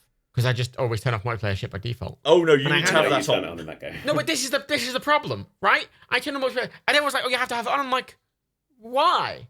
The difficulty and intuitiveness of the puzzles is pitched on the understanding that you will be being fed slightly vague hints by other players. That's not true. I don't like a world that can't speak for itself. The fact I need other people to tell me stuff makes me not. You don't like need it, it, but it will make it be a much smoother experience with less banging your head against a brick wall. No, I think in this one is the one they finally cracked it, because if you play that game, you could solve that whole game without any issue. There will be a few really weird, obscure bits. You could get to an ending. I don't think you could reasonably complete many of the NPC quests without some assistance. I think I think you could, because I think trying to find NPCs is the issue. Yes, because the world is so huge, and sometimes they give you a hint, like Alexander the Pot. It gives you a pretty good indication where he's going. I missed his last bit, I think. Yeah. And plenty of NPCs just like, well, fuck it, I'll see you when I see you. Yeah. And now they're in an area which, if you happen to have done the game slightly in an order the game isn't expecting, they're now in an area you cleared 20 hours ago and have no reason to go back to. I kind of love that, I must admit. Because it makes it feel like, because on my second playthrough I've stumbled through more quests and stuff, and it feels like, instead of it being a game that I play once and follow a guide and get it all done, every time I play that game it's going to feel different, and it's going to have that same discovery feeling running through it. But I had that with Fallout 4 when I played it. Yep. Is the thing. Fair. Yeah, I love Fallout 4. I'm not going to complain. But the difference with something like Fallout 4 is the thing I'm usually discovering is stories. And I feel like I'm not really discovering stories now. Well, you're not. I'm going to say this 1,000 times. You're not. It's not a game that's about that. You're not there to discover stories. Which is why I don't like it. I don't like just finding stuff for the sake of finding stuff. I need to find stuff for... There needs to be something more there for me. Well, that's why I like it. There is a hugely complicated backstory that is very not clearly communicated. And I think they could be a lot more that is communicated. But it's just something that's happened in the background that you can learn about, but you... No, I agree with you. I would love that to be the case. I would love, like, after you finish off Radahn, if you, like, say, go and find the tiny mini-dungeon that's, hidden in the catacombs, the far side of Radahn's area. Yeah. Like, there could be some hints in there telling you about Radahn's backstory, but there's not. It's just, it's a purely fighting combat gameplay mechanical innovation related to, hey, there's lots of ghosts twatting each other, and you can just run around them. Yeah. And, like, I wanted, say, information about Radahn next to the Radahn area. You find the information about Radahn on a fucking random sword, like, lobbed somewhere, and that sword's in that position because at this point someone was, this person divorced this person, it was messy, and that sword's been thrown out that window up there, and this sword's now down here. It's fucking adventure. I disagree with that. There are too many items for lore to be hidden on item descriptions. There must be 4 figures of items. I mean, like, yeah, but the thing is, having to every time you get given every new item, pause, go into your menu screen, find where the fuck it is, because there's 17 different tabs of items, and when you pick up an item, it can be hard to figure out what it actually is. I mean, I will say, a thing that was pointed out to me is that when you pick up an item, it does actually tell you where it's going. There's a little symbol, yes, but some of them are quite hard to read if you're doing something else at the same time, like you're fighting. Yeah, or streaming. And then you have to go and you have to find the item, then you have to go into its description, then you read the description, and 9 times out of 10, it'll just say, this is a sharp sword. Yeah. It's like, I find that's a bad place to put crucial information to understand the universe. I was going to say here... I think more information could have been put out somewhere else. Like, sometimes in the old catacomb, you will find a ghost just sitting on a chair, and if you speak to him, he'll mutter a few words to you. Just a little bit more of that would have been nice. But I think what I thought I was about to say is that clearly you two want story over gameplay. Like, no, I don't want story. No, I want both. I don't think that's too much to ask. As a reward, you would rather have a bit of story than a new gameplay innovation. Like, no. Well, that's what you've been saying this whole time. I'd like either or. I'd be happy with either. I want I want a narrative structure that lets me find out interesting things and consume interesting stories. I want a satisfying narrative conclusion that also provides a mechanical benefit, and the best of Fallout does do that. The reason I like the mechanics in Saints Row is because it's kind of held together very loosely, but it's held together in a narrative way that is reaching an end goal. Yeah, but I care about. Whereas Elden Ring's just like kill them for I don't know, fuck it, and I'm like I don't care. But I like where you don't know the whole story. When that's a specific part. I don't want to know the whole story. No, but when that's a specific part of, say, in Saints Row, I want to know the whole story. I'm the boss. I'm at the top of that food chain. I want to know everything that's going on. In Elden Ring, I don't want to know everything that's going on. I want to. Elden Ring, it's attending an after-wedding party where at least 4 people died, and shit's gone wrong, and you've got kind of you're looking through it, going, "What the fuck happened?" And there's still some people crying in the corner you can talk to. And it's got the vibe of just like, you're like, I am never, and they're all drunk. Like, you're like, I don't know how to, I think I kind of get what's going on. I get entirely what you're saying, and I enjoy to an extent the vibe of, hey, you've arrived, shit's already kind of gone wrong, the apocalypse kind of happened a few months ago, everything's going to shit, and you are a tiny cog in a giant machine, and you don't really know what's going on. I don't know if I want to continue having that sensation in a campaign that's 150 hours long. But I think that's not enough to carry a campaign as long as Elden Ring. Oh, I absolutely think it was enough. But the thing that it also gives you, of course, is gameplay stuff. Like, you'd get these little snippets of story and stuff, and that I was like, yeah, great characters, Margot, Migo, Mogo, and all those sort of characters. But, it's like, here's the sword, and I'm like, oh, let's see what this does. And you do a whip with it. You do the special attack, and suddenly your character, like, pings into space or fires out a budgie or something. And you're like, oh! Let's try this. Like, for a while in my second playthrough, I was dual-wielding shields and just running around bashing people by jumping in the air and attacking them. And that was delightful. Because I realized I could do that, because I was fucking around. Oh my god, I just like games so you could fuck around. But the world, I don't want that in every game. I don't want every game to be like that. I think games, it adds to that feeling of post-chaos. It's like the writing on the wall in Left 4 Dead. That's all the story you get. Is those little cutscene bits where they go, oh, that was a big crash we just had with the total car in front of them. And then the writing on the wall, which kind of explains some stuff, all that environmental storytelling. For a game that is chaotic, like Elden Ring, I think that really sells you. If somebody came around and explained it, it would remove a lot of how that game feels. So you want environmental storytelling in a nightmarish scenario where everything went wrong before you start playing. Yeah, that's what... But you don't like Fallout New Vegas. Yes. Oh, because here's what... Fuck off! Because Fallout New Vegas, I'm going to just say this, is the worst game I've ever played in my entire... No, it's not. But my issue with Fallout New Vegas, which I did play for a while, was I went and killed the guy. There was a guy... Everyone was like, I walked into a place after many bugs, and it's a janky fucking old game. It really has not aged well. It's not aged well. And there's a guy, it's true. Matt made me install every mod under the goddamn sun, and it still didn't make it that playable. But they were like, oh look, these are the Roman Legion. I'm like, what do they do? It's like, oh, they kind of just like crucify innocent people, and I'm like, oh, where do they live? And I just walked up and killed everybody that was there because I could.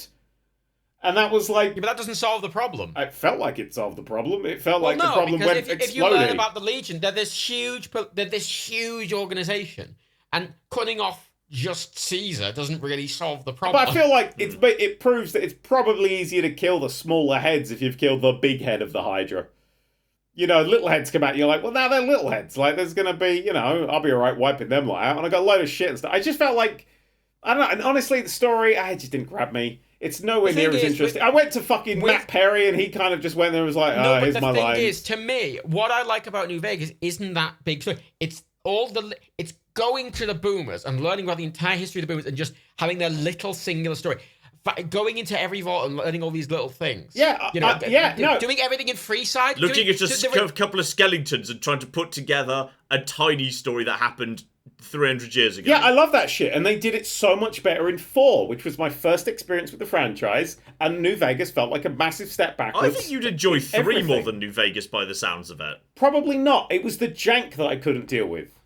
It's an era of gaming that I really didn't like the But feeling 3 of. has got that almost Elden Ring-ish thing where a lot of the narrative is being carried by vibes. The vibe of you are sad and lonely and everything is fucked. It's very much atmospheric. Yeah. Fallout 3 is all about the atmosphere of the wasteland. Yeah, but also it's not, the gameplay sucks balls, mate, and I don't really want to play a game where the gameplay sucks balls. Though, the thing with New Vegas is, the shooting isn't very good. But to me, that isn't the main part of New Vegas. To me, the main part of New Vegas is going around and exploring and learning things and I talking to agree. people and negotiating. See, I agree that is the main part of New Vegas, yes. However, the shooting is the essential part of New Vegas because it's the bit that you have to rely on to keep you alive. Disagree. Yeah, Same. You can 100% very easily never have to get involved in combat if you just choose to you can do an entire game without taking out a gun. Yeah, but not on a first playthrough like I was on. If you walk into a place and a Deathclaw comes out, you're not going to fucking Picard it up and get out of fucking ready room and be like, well, this is clearly not a good direction for me to go in. I wonder if I spoke to people in the nearby town, they might very clearly tell me a better route. Yeah, but do you do that before or afterwards when the Deathclaw has grabbed you and is using you as floss? It's probably because, after reloading. Yeah, but then, you know, you're reloading it and stuff, and you kind of go, okay, well, I need to rely on the shooting, and the shooting is not reliable. It doesn't matter how big the gun is, the shooting's never going to be reliable, and therefore... New Vegas is a game that gives you a huge amount of choice. If you choose to embrace and try to rely on one of the tools that you personally don't enjoy, I don't think it's too surprising you don't have the best experience. Like, I go into towns, and when I try and always talk my way out of problems. That's my whole thing with New Vegas. It's like, I go into a town, I learn about the politics of the thing going on, and then I try and solve a lot of things. But the whole thing with the fucking Brotherhood in that game is just you trying to unravel this ridiculous political coup. Like, you know, or the NCR being cunts and wanting you to kill a load of people, and you kind of having to go to these places and politics your way out of it and make it so they are fitting in the wider context of the world and trying to make everything as okay as possible. Yeah, but during those missions, I'm assuming it's like, oh, let's go through this dungeon where there's rats crawling around you have to shoot, or, you know, rad scorpions or whatever. And you go, hang on. Sometimes. It's generally a fairly enemy-light game. Yeah, but what I'm saying is there's still enemies there, and when it comes to the point of dealing with enemies, you have to deal with the awful fucking shooting systems, which is a real fucking downer if you're a big fan of smooth, interesting gameplay. It's because really. There's turrets you can turn on. There's robots you can activate. There's companions you can just bring along if you'd rather. You know, Boone just merged everyone for you, and you don't really want to get involved in that. There's huge amounts of the game everyone is neutral unless you actively piss them off. I do agree. It's got that jank that it's the reason I can't recommend San Andreas to people now. Yeah. I've got a high jank tolerance. Like, I'm going back to Oblivion right now. That's from 2006, and fuck me, it's good. It is incredible. It's like straight in my top 10 of all time. But here's the thing. I played Oblivion not that long ago, and I felt like Oblivion aged so much better than Fallout New Vegas. It feels... The quest structure is great. The towns are brilliant. Everything feels alive. I remember the first time I played it, and I was in, like, fucking high school or some shit. And somebody had it on, like, a laptop that was, like, the most expensive laptop. Because it was a laptop that played Oblivion in that era? Fucking hell. But I remember having a go at that. And you could go up to, like, this guy in the shop. And instead of just getting a menu and buying stuff, you could, like, barter and play the little barter minigame. And I was like, shit. And it's like, oh, yeah, you can, like, buy a house in this area and shit like that. And I'm like, what? And those were such revolutionary systems for me to learn about. And that kind of... I fucking love that shit. But I always felt like... Oblivion is great. I think it's aged very well. While the combat is kind of not super great in Oblivion. I mean, it wasn't super great in Skyrim, to be perfectly honest. But it's not... A gun is it's a thing that I get annoyed about when you get wrong. Because it should have a very... there's a direct cause and effect with a gun. And well, this is the problem. Video games New Vegas has the problem. Wrong. Well, it's like I always say that the video game Black, as much as it looks boring and it's got a really boring story and it's got so many things that are boring about it, it's the best first-person shooter ever made because when you pull the trigger on the shotgun, it sounds like a train crash. Loads of dust gets kicked up and it's just like bang and a door flies off somewhere. The frustrating thing about New Vegas as a game is they just took 3 and it's a mod for 3, basically. Made in less than a year, wasn't it? Yeah, I think 17 months, yes. That's what's so frustrating about it, because you can tell, probably, if they had the time and the budget, they probably would have done something like Oblivion and had all of this detail in it, and they just didn't. Yeah. You're saying there's not detail in it. Like, people are still detail. finding tiny, incredible little details. Yeah. No, I mean, when I say details, I mean adding new, like, from an engine perspective, adding in genuinely new, because they couldn't change the gunplay. They added fucking iron sights. That's all they were able to do. Yeah. You know, the worst way to aim. Yeah, but that's what I mean. They couldn't really do much to the core feel of it. Yeah. All the revolution in the reason people like New Vegas so much, the reason people is its theming and its writing and its world design. The fucking core mechanics of it are inherited from 3, and I don't like 3 because it's entirely reliant on those mechanics. Whereas New Vegas is going, okay, we know these are a bit shit, so we've got lots of other stuff to do. I feel like we're just orbiting around the same point. Is that I don't weigh story anywhere near as high in video games. No, you don't. Which is fine. And I'm the writer here, so I must be right. Hang on, hands up. You're the one with ADHD, Daniel. Hands up who's a Sunday Times best-selling author who's sitting next to a library. Hands up who has fucking ADHD. Still the same hand up. Yeah. I mean, ADHD isn't like a... I like a good story. I fucking love books, love TV. I'm okay with films. I'm not a huge film fan. I'm curious. Have you played Disco Elysium properly, Dan? Yes, I got bored. Yeah. It was just too much. Disco Elysium, yeah. There was just too much, and I just wanted I wanted the pace to be a bit faster. You know what I faster. want? I just wanted to remove description. Just give me a button I can click and go, look, I can see where you are. You don't have to slowly describe everything to me. You're trying, because it's like one of Rebecca's favorite games of all time, Disco Elysium. So I sat down with Rebecca and I played it. I got I don't know how far I got in. Quite far. A day in that game takes a long fucking time to get through. I was several days into it, and I was like, it's just not pulled me in. And it's got that writing style I just don't like. But that I'm critiquing just because I don't like overly descriptive writing style. I like light and punchy writing. I really liked the opening. I love the fact that I spent 2 hours in the opening trying to get something out of a tray. Yeah. In a highly convoluted way. I needed to put my clothes on, walk downstairs, and then get something out of a tray. Yeah. And that took me 2 hours, and I really enjoyed that. But then, I realised as I moved on to the next task, that level of needless over-complexity, over-description, over everything was going to apply to everything. And then I got I got a bit tired with it. It's one of the as focused as it needs. Honestly, I think for what it wants to be, which is that really richly detailed, descriptive fucking level of, everything's got that level of description that some people really fucking like. I think it's exactly that, and it's just not for me. I spent 20 minutes arguing to a guy about socialism. Yeah. 20 minutes. I mean, there's a whole bookshop really you go in. This bookshop, you could read so many bits of the books and things that are described, and the character talks to you, and none of it's relevant. It's just all sort of world-building bits, but I've spent 45 minutes. I don't know why. Yeah, and then you get all the skills, and then 7 skills. There's 100 fucking different skills and skill levels and all this shit, and I think you'll get 3 across the course of the game with how fast you get an experience. And I'm like, wait, what this is actually going to help?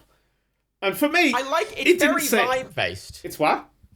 It's very vibe-based. Again, I got to one bit, and I was talking to this girl, and all my skills started arguing amongst themselves. I know, I like that shit, but I just feel because the writing's really good for what the kind of writing it is, but it's not the kind of writing I enjoy. So it just fell down for the writing on me. I'm currently playing Persona 4, which is Rebecca's other favourite game of all time. And as much as because I've played the first hour of that game 3 times, because it's just so cutscene heavy with no gameplay. But I like the idea of these sort of social games where you kind of there's a time and I'm going to go after school to this shop and stuff. And, I feel like playing that before Persona 5 seems like the smarter way around to do it.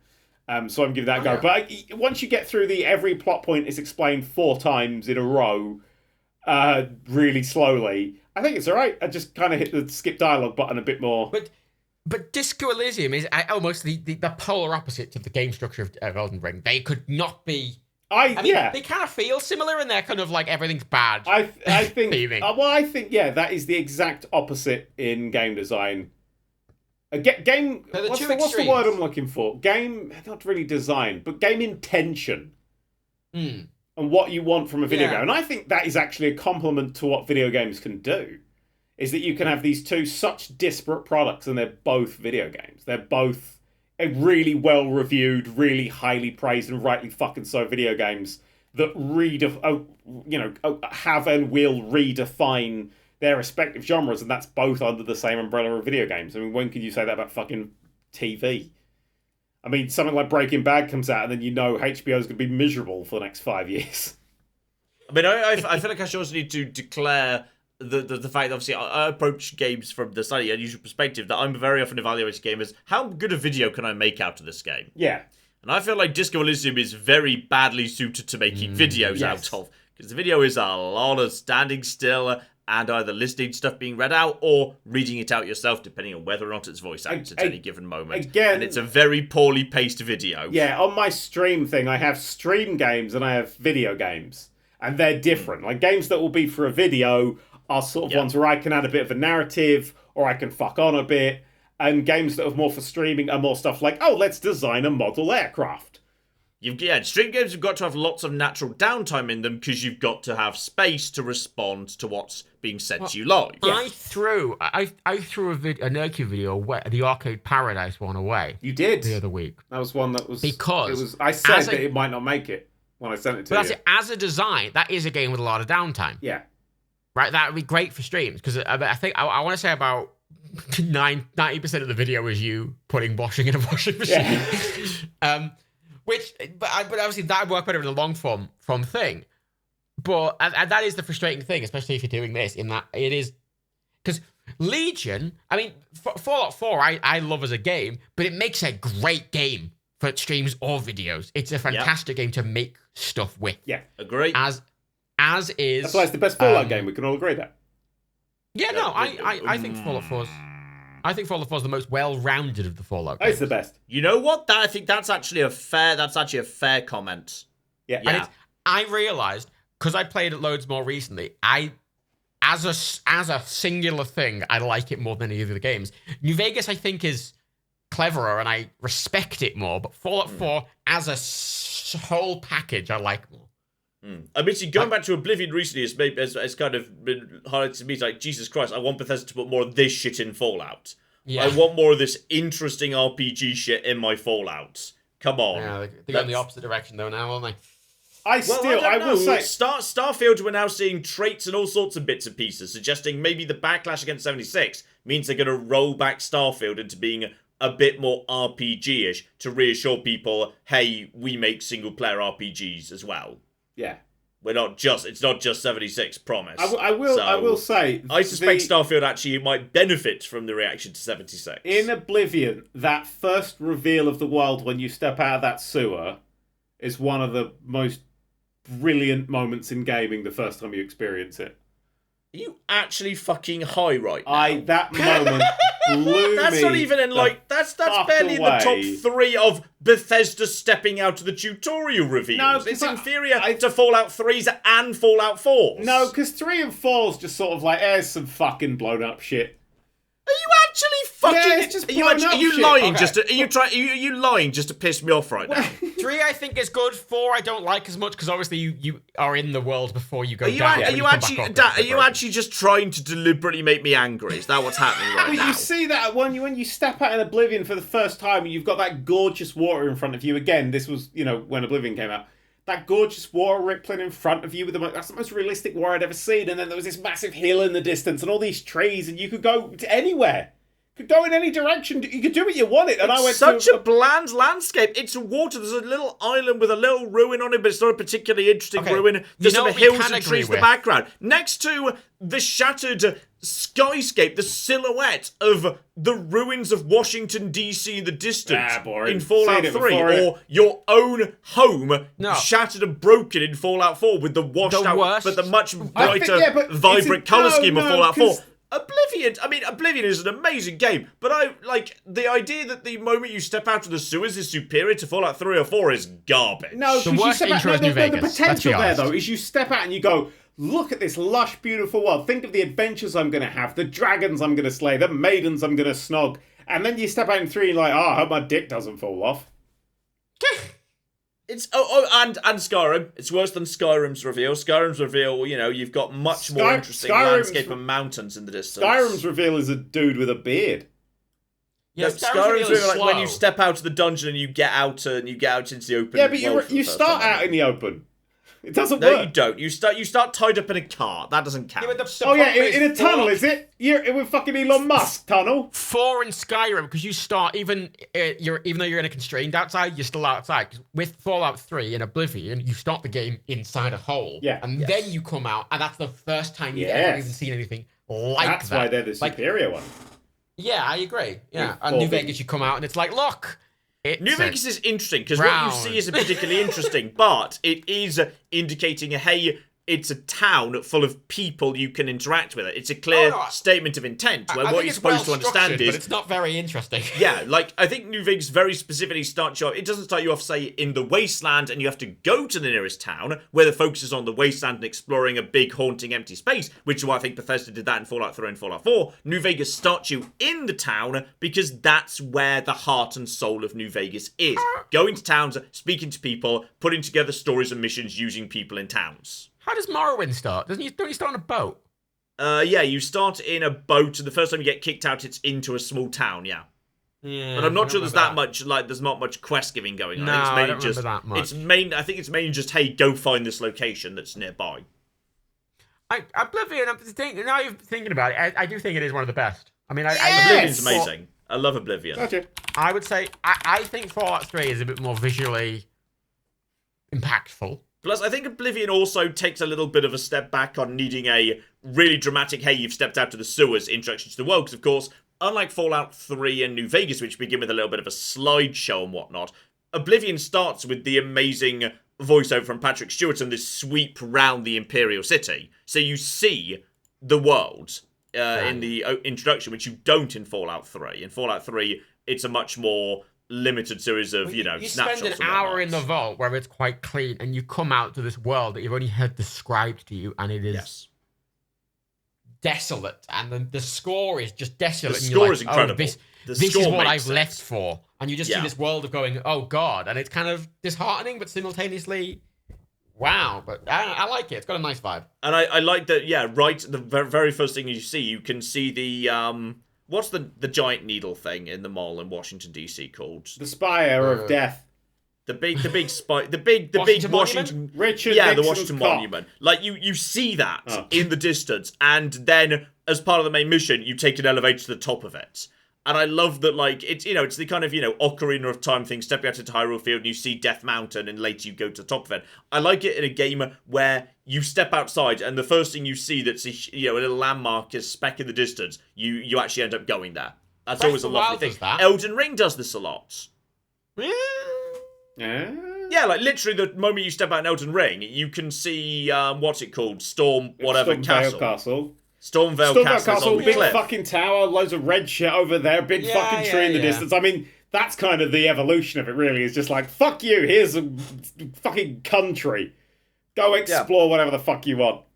Yeah, Fallout 3, I think, does something very similar to that, and then very deliberately has you facing the Washington ruins at the start of the game, and you're at an elevated position, so you can see that silhouette skyline. I think it's very, very clever, very elegant. Yeah. Yeah. And then, I mean, the game openings that set tone. Saints Row is a bad opening. Oh god, Super Mario 64.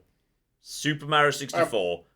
Colourful playground. No instructions whatsoever. Just here's a bunch of physics objects you can learn how to jump around and bounce off. Yeah. Before you go into the castle. Brilliant.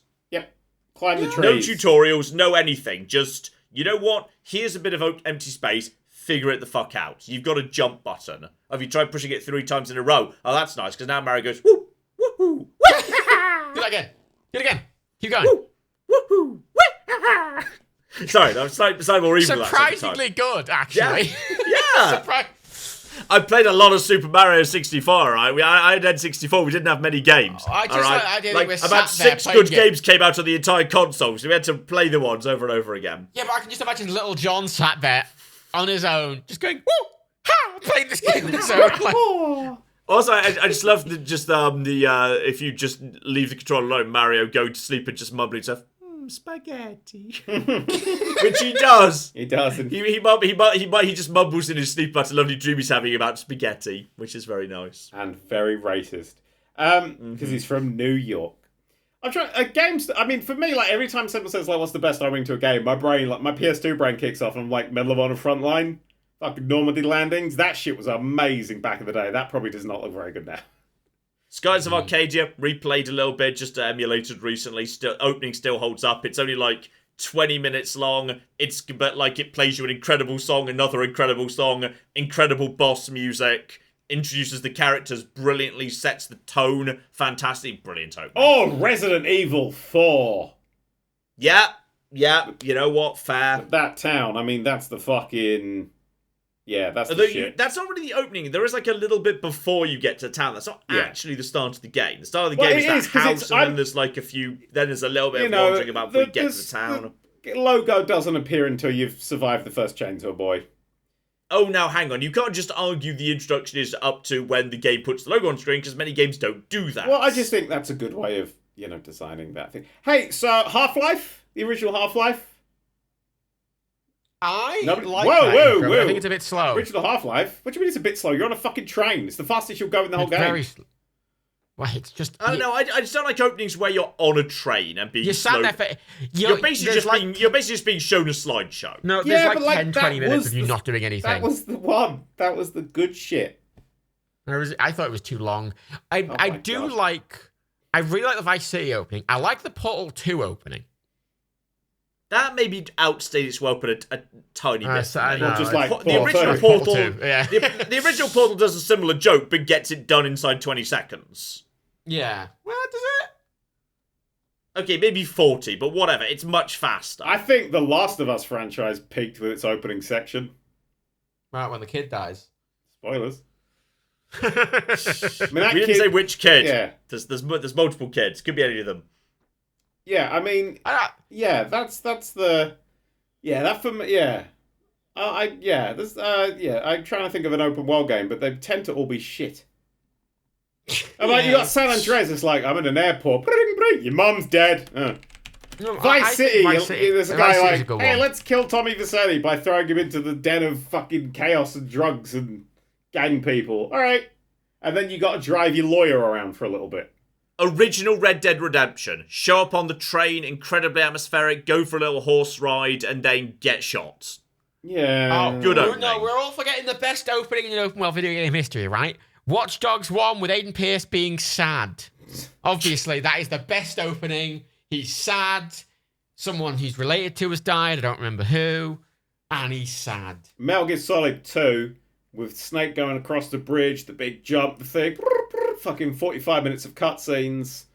And then that's not even the game. I didn't entirely do it for me, but I'm sure someone would say the recent Spider-Man literally just toss yourself out the window and you're fucking web-slinging. You're web-slinging from minute one. That's a good opening, that, actually. That's a good game. You just fucking, you just toss yourself out the window and the game's like, yep, now you're web-slinging. Enjoy. Yeah. God of War's not great. It's like, hey, chop down a tree. Yeah, but God of War's not trying to be that. But like sad. No, I know. A sad way, alright? It's basically Watch Dogs 1 except with a giant axe. I do like that it's... Aiden Pierce and Kratos are both really sad. It is also, it's not just some dude being sad. Him cutting down that tree is him breaking the seal and starting the story off. The first action of the story. It's such a clever way of doing it. No, I think it's a good intro. It's just not a very interesting intro, if that makes sense. Yeah, I mean, it's not... In the context we're talking about. It's a very deliberately paced game. Yeah. That is getting, I always quite like Subnautica as well, which is a weird choice. I'm not a huge fan of that game's very mild, to be honest. Like, you're guaranteed to start in the shallows where nothing really threatens you. I wouldn't really say, it's got a very calm opening. But it's that you're standing on top of top. But there's just water everywhere and a ship in the distance. And it kind of feels like you've been trained in video games for so long to have some target or something. Yeah. But it's all under that top layer. And then you play the game a bit more and you realise, actually, there are two fuck-off massive islands that should blatantly be clearly in visual range. But the game's decided, fuck it, they're not. There's some clouds. They're hidden inside a mysterious cloud bank that's also actually invisible. There's some clouds.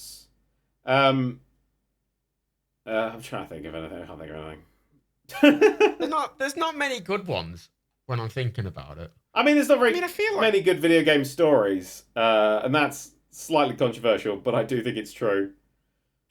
What's your top played game on Steam? I don't want to say. I'm almost certain it's Fallout 4, but let's verify for me it's this. Fallout 4 as well. Oh yeah, it's Fallout 4. But number 2 is Stellaris. Oh, I've been trying to get Stellaris this last week on my Steam Deck. I just can't get into it. I feel like Stellaris, you need a bigger screen than you've got on a Steam Deck. No, I'm good at zooming in instantly and shit like that I need.